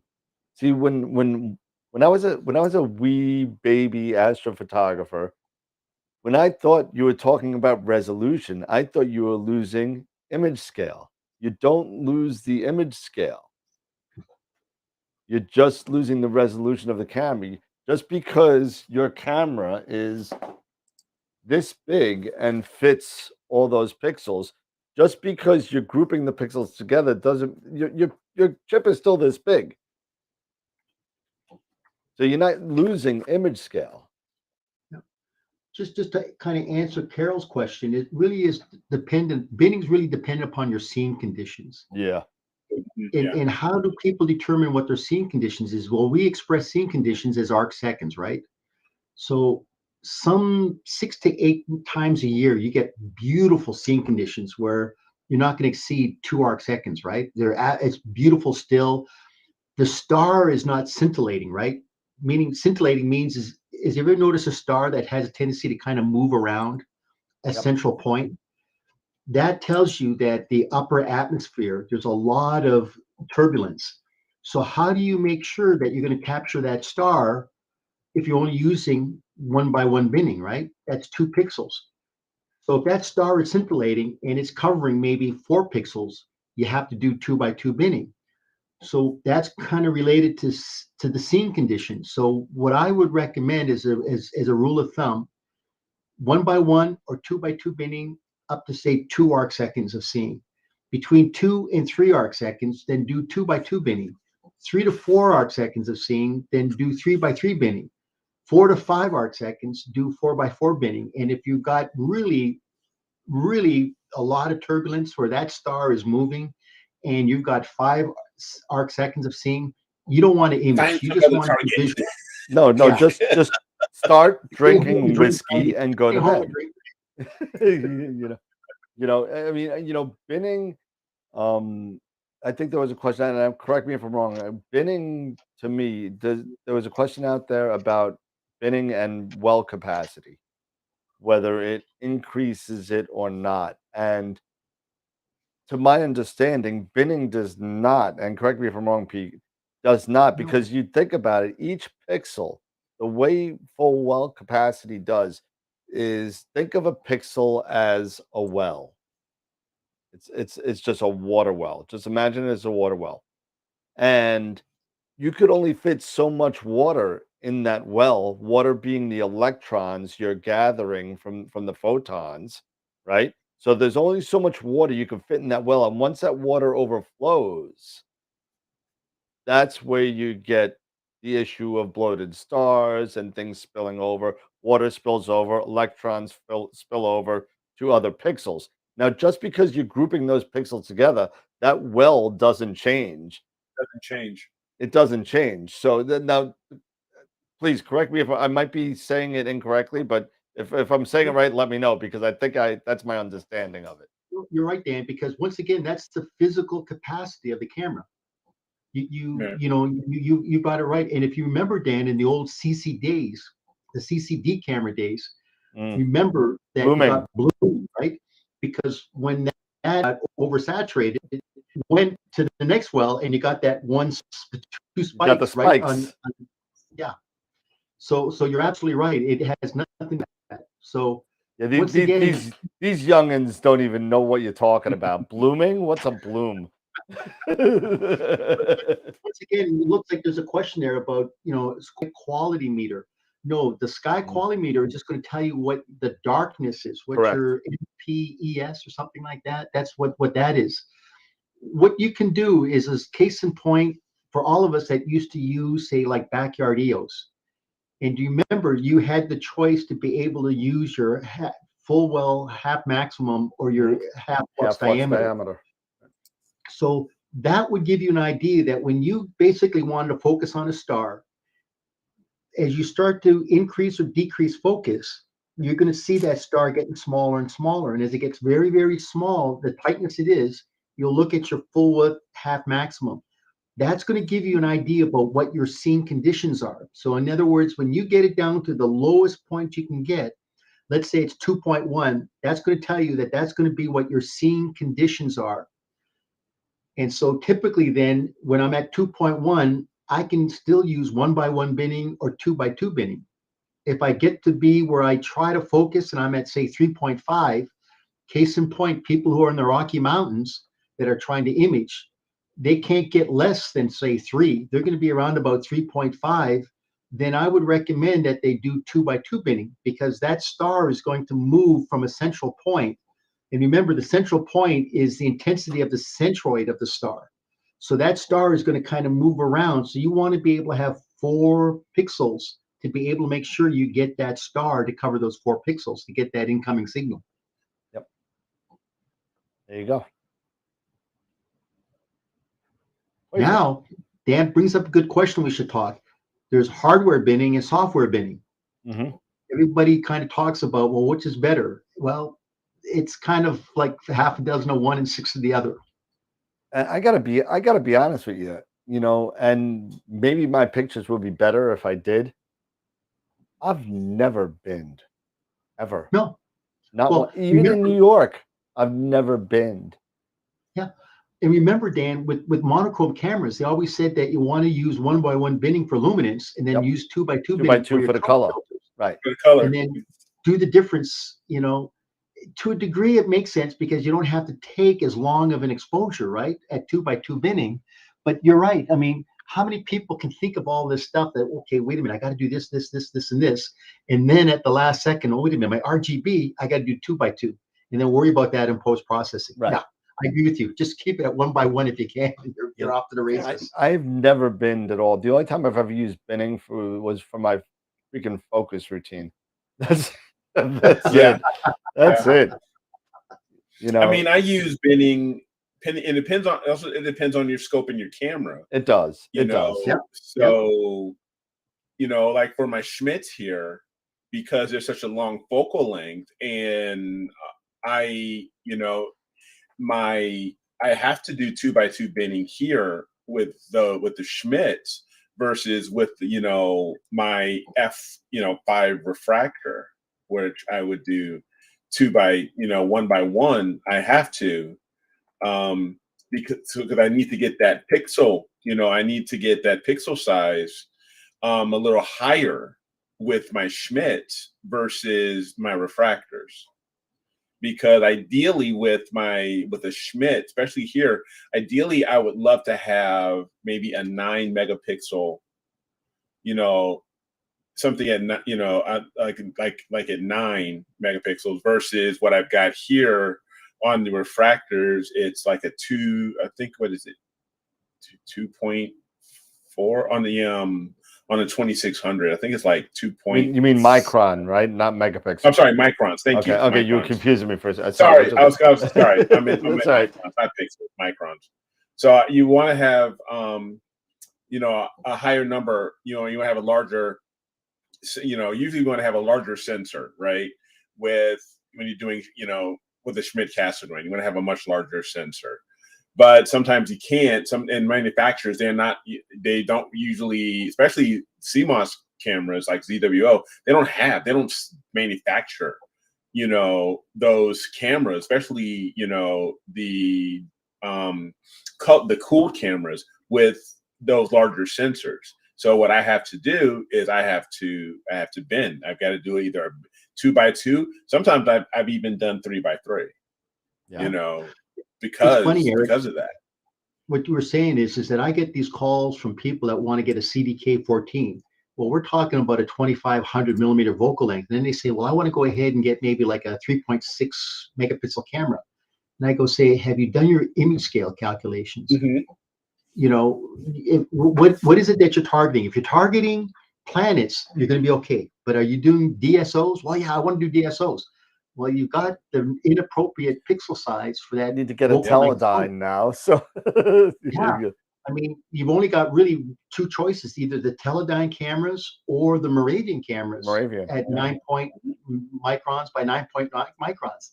Because Yeah. that way then, you know, unless you want to do 3.3, you know, 3 times 3 binning with a 3.76 micron camera, Well, you're that'll get you at the 11 area, you know. So absolutely. but Because, you know, there is the one camera that ZWO brought out. that's at 9, but right? it's a planetary camera. But it's 9 it's 9 micron, right? It's not cooled. And that's a 9 micron. And it's not cooled. And it's not See, cooled. That's the bummer about it. It's Yep. the I believe it's the 432. I think a lot of these manufacturers outside of certain ones that know that, hey, these are going to be the pixel size for the larger size scopes, the majority of them, DWO, QHY, are kind of going for the commercial refractor scope between that 400 millimeter to 400 1200 to millimeter. 1000, 400 to 1200, yeah. Right in there. You know, that they figure that's going to be pretty much our bread and butter for what we want to do for these commercial, you know, cameras. Mind you, QHY does make a high grade camera, the 4040 camera, which Yep. is a high grade camera, and that's got a larger pixel size. But you're absolutely right. They don't make these commercial venue cameras for the larger focal length. So when you get into RCs, you get into higher, like a 10-inch or a 12-inch Newtonian, you really are now going to be looking at a much higher cost camera than your typical, you know, commercial grade cameras. Absolutely. We gotta do a couple things again. We gotta do a picture of the week. We gotta do 2 spins of the wheel. We gotta give away some money.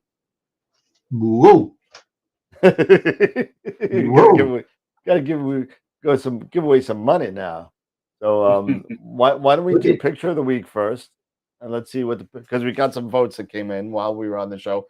So I thought that was a great suggestion about opening up the votes while we're on the show on the day of the giveaway. You know, I think that's gonna help out a lot. No, Mike, you don't get a 180. You can put money towards it, but you're not going to get a 180. Oh, 7 minutes left. Islands 2-1 Nashville. 2-1 Nashville. All right. 7 minutes. Come on, left. Preds. No, Come on, Preds. No. What are you doing? Hey, you're killing me, Jeeves. I'm all about the Titans and you know, I'm all about Nashville. I'm all about Tennessee. Come on. Hey. Even though I live up here in Illinois. Yeah. This is a question from Mike G. Mike, you had made reference to Eric eating shepherd's pie, but what is the English dish called bangers and mash? Bangers and mash? Yeah, I mean, that's a dish that Keith Richards is his favorite dish. He loves bangers and mash. I don't know what it is. I thought that was sausage and potato. Mike, can you tell me what it is?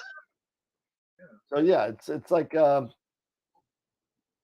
think you're right, Eric. I think it was sausage, right? Yeah, I thought it was like sausage and potatoes. Yeah, sausage and gravy with sausage and gravy. Oh, okay, so it's basically mashed taters, right? So it's it's full lengths. Okay. It's full lengths. It's not like smashed up. You know, it's full lengths of sausage. Yeah. So is it bratwurst then, or? No, it's sausage and gravy with mashed potatoes. Okay. Yeah. That's all it is. Yep. Bangers and mash. Yeah. All right, so let's. I thought you were going to say the Scottish haggis, and oh God, what's haggis? It's sheepskin. It's sheep stomach filled with barley and rice and other things. What do? You eat it. You're immortal, McCloud. You can't die.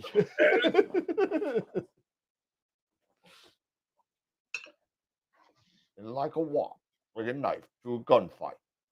Anyway, but Okay, so English sausage isn't anything like the sausage here in the U.S. So what's the difference? No. What is the difference then? I've never had it, but I've heard it's made differently. Yeah.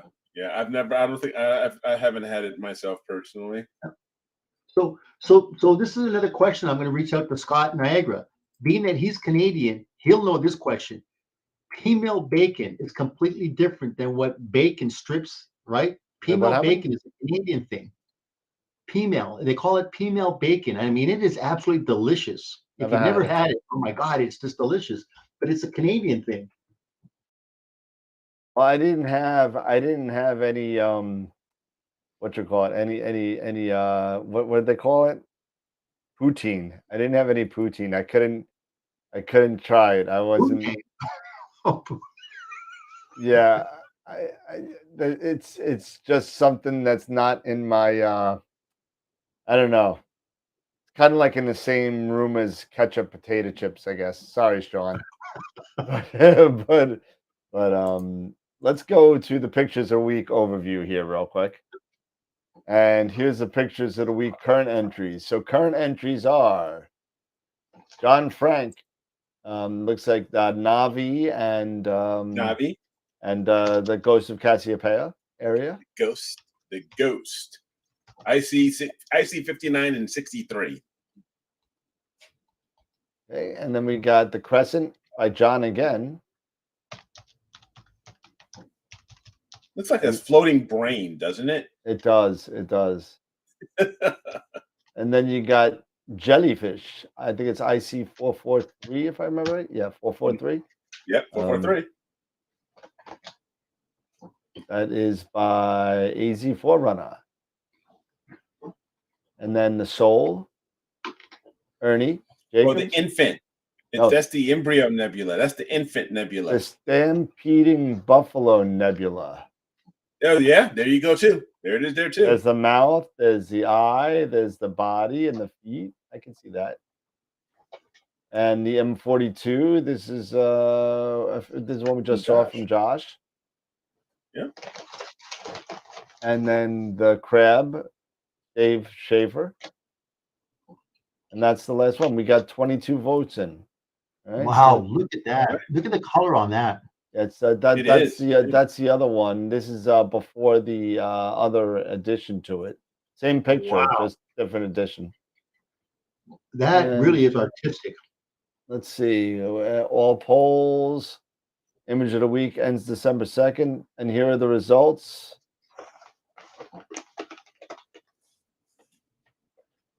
M1 Crab Nebula. There you go. Crab wins it. So congratulations to Dave. You are the I believe it's the first winner of 2024 calendar. So congratulations to Dave. Dave, you're in the running for the 2024 calendar. There you go. And then we got to give away a class. Let's give away the class and see where we're at. Let's give away the class. So Masters of Pixinsight. What is this? Daring Gourmet. Oh, this is the Bangers and Masters. Oh, there we go. So that's what it looks like. There you go. That's the Bangers. Yep. Oh, so they're smaller sausages. Look at that. Well, they can. Those are small, but they can be. They make different big sizes. ones. They make other ones.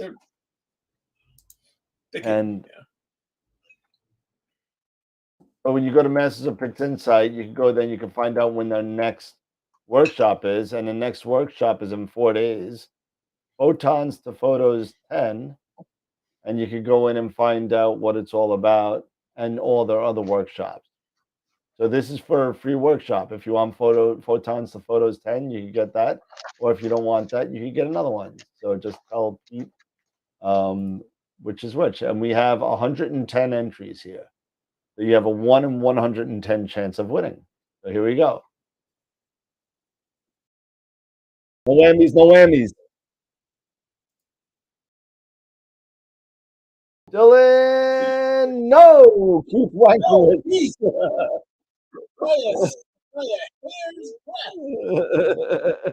Yes. Sliver. Keith was actually the winner of the Eagle. Oh, Okay. you're kidding me. Nope, Keith was the winner of the Eagle. So congratulations, Keith. You'll get an email from me. We've been talking back and forth since he won. So he's an avid watcher of the show. So congratulations to Keith. And then we got the big money. Yep. This is the one. This is one everyone's waiting for. Now the funny thing is, I'm gonna look at the YouTube page. Where's the YouTube page? It's on a different. Of course, it's on a different tab. So let's see. Here's the YouTube page, and we have 32 people watching. Let's see. How it drops right afterwards, right? Let's see in 1 minute after how many people. Oh, one already left. See, look at that. they already gave up. They don't even want to see if they won or not. So all right. So here we go. We're gonna do the big money. Here we go. Barrett, get ready to spend some money. Here you go. Ready? $250. $250.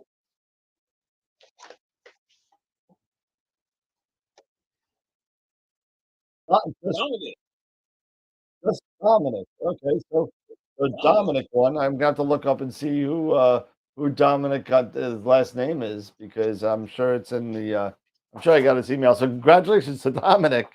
You won $250 to Woodland Hills. Congratulations. Awesome. Congratulations. That's a nice Christmas gift. That is a nice Christmas It sure gift. is. So Dominic,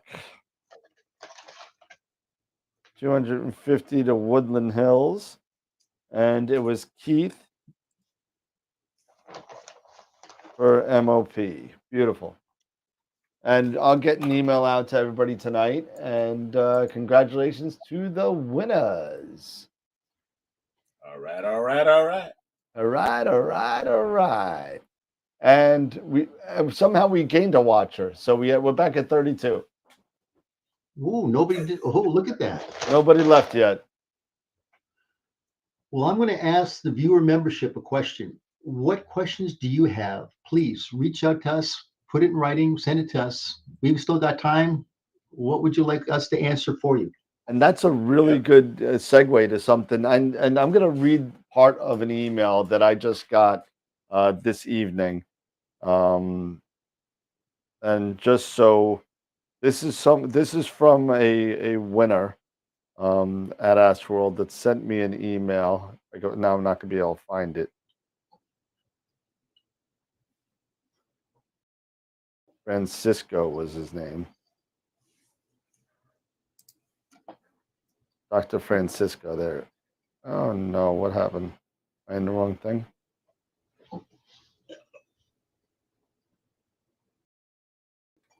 That's a shame. You deleted it? No, I didn't delete it. Oh. Sometimes things with my emails don't, they delete themselves. I don't know. Huh. You know, that's a good question that Mike just posted. What's that? Eric, you want to read it? Looking here. So it would be cool to have a question. Yeah, it would be kind of cool to have a question submission page on the website. That's what I was getting at. Who is that? Oh! That's what I was getting at. So Dr. Francisco sent me an email saying, you know, how much. I mean, I wish I could find. I can't believe I can't find the email. I just read it to my wife. I literally, because it was such a nice email. And now Outlook's now lovely Microsoft Outlook is crashing on me. Carol's got a good question, and Eric, that's right up your alley. Yeah, definitely. And while you're looking for that, Dana, So Carol asked, I'm getting ready to add an autofocuser to my Red Cat. How do I figure out schedule for autofocusing using the ASIR? Well, for one, you will just, I'm sure you may have already noticed if you're getting the ASIR, you have to have a ZWO focuser, which is the EAF. But for me personally, I do my autofocusing routines. And it's up to usually how you want to do them, either by temperature or by time. And the three choices, I believe you have a few. I'm going on to my ASIR right now. It's I know I set mine to an hour, right? And also, of course, when you're changing filters, you want to do it on after the meridian flip. You want to do it, and and before your imaging starts, of course. But so yeah, either half hour, or 2 hours. I have mine personally set to an hour. And whenever the filter changes and the target starting the new target, each target, and after the meridian flip. Yep, So that's exactly what Mike was echoing on there. So yeah.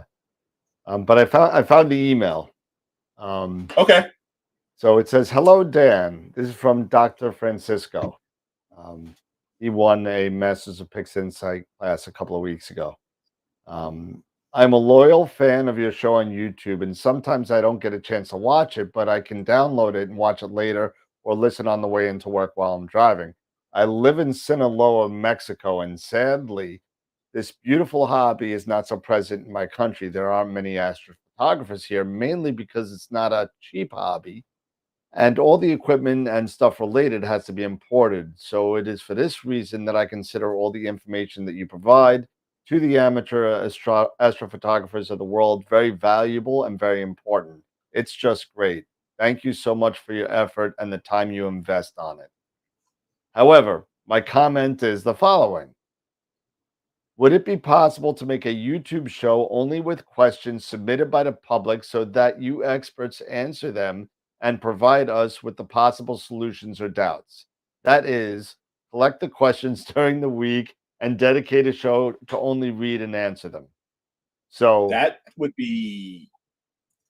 that's a great idea, personally. I thought that was an awesome idea. He goes on and says, thank you so much for doing this. As you always say, keep educating. Greetings and my deep admiration for all of you and the respect that you do all this stuff. So it was really nice. So yeah. So Dan, this brings up a good question here. Could we do a show maybe once a month just on the questions that we accumulate for that month? So yeah, maybe like on that's exactly what I'm thinking. So I spoke to Yeah. my webmaster already, and we're looking at putting a Ask Us Anything link where it will capture your email, your name, and your question. And it will get sent to me to compile. And then what we could do as a group, pick 2 or 3 each or whatever, if we get 30 or 40, and then it'll give us time to, if we don't know the answer, it'll give us time to research the answer. Yep, sure. And Absolutely. actually answer the question. So I think, oh, see, David, yo hablo español. I could do that. so Yeah. So Yeah, si one te Friday. necesita información en español, es no problema. Solo pregúntame y yo entiendo. Ajá. There you go.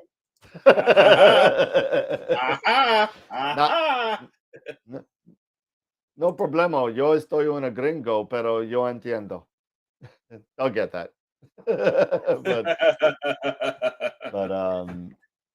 but hey, my accent's not great. I'm like the wannabe Italian talking Spanish, and that's But also, Josh also brought up a great point too. I know. Is converting that into a podcast. Doing those Q&As, that could definitely be a great podcast. And coming up soon. Eric and I have something in the works, which we're not ready to release for public consumption yet. But Eric and I are working on a collaboration together that is going to be fun. It's going to be fun. Yes. Let's get past Astropalooza, please. Please. I know.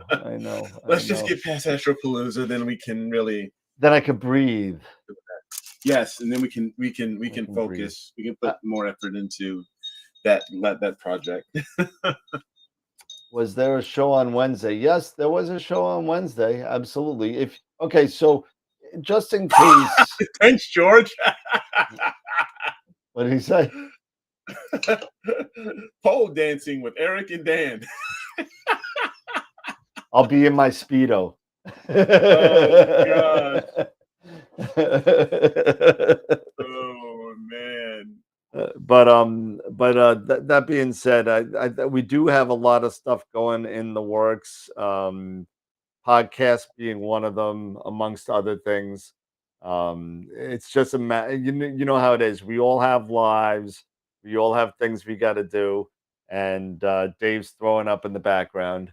And that's definitely how it be too. Dude, it'd be horrible.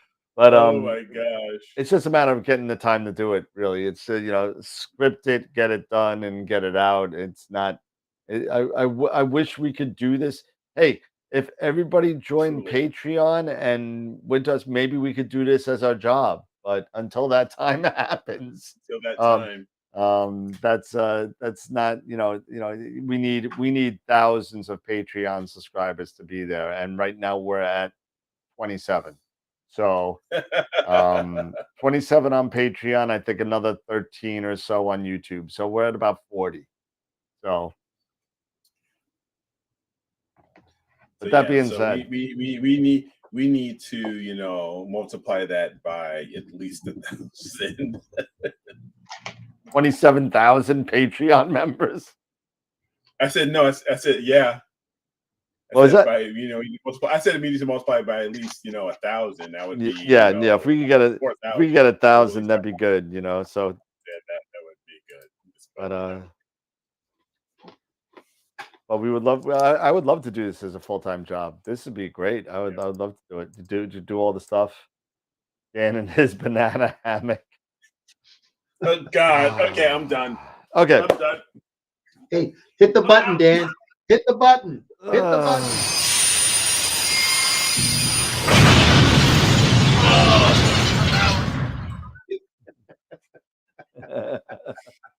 I went to the 6 up now. Oh, geez. All right. Oh, jeez. Oh my God. All right, fellas. I think that's the end of the show. I think we're good to go. So congratulations to Keith and Dominic, and it's pretty darn good. Someone who has a Dan fetish. Oh my, I can't with you guys. Oh God. But everybody, please, if you like the show, thank you so much. It looks like we have 28 people watching. 28 people hit the like. Thank you so much. We had up to 35, so there's 7 outstanding people that didn't. If you just joined us, thank you for coming on. Rewind the show, watch it from the beginning. It's a lot of fun. Everybody, have a great night. Pete, Eric, anything to say before we close it out? Or Finkel is Einhorn. Einhorn is Finkel. Laces out. Laces out.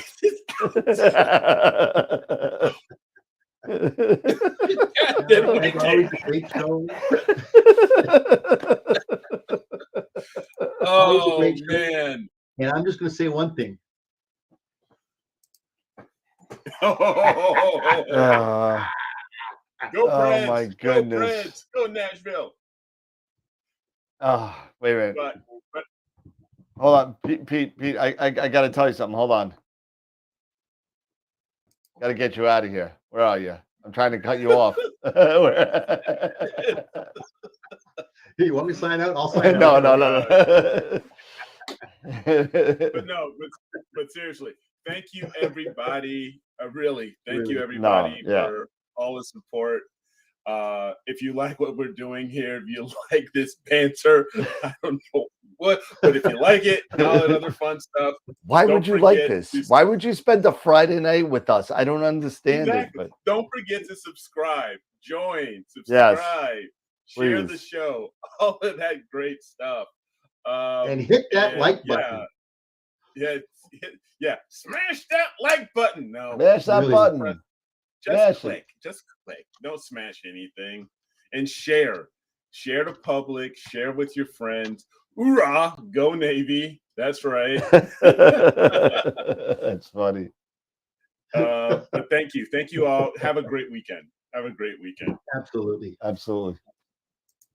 All right, everybody. Have a good night, everybody. Thank you so much for watching everything. I know I'm kind of looking down because I'm trying to find the action. I'm trying to find my like button, but there you go. So everybody have a good night. Congratulations again to the winners. Hopefully Scott's imaging, but we don't know where Scott went to. He disappeared. His screen went dark, and that was it.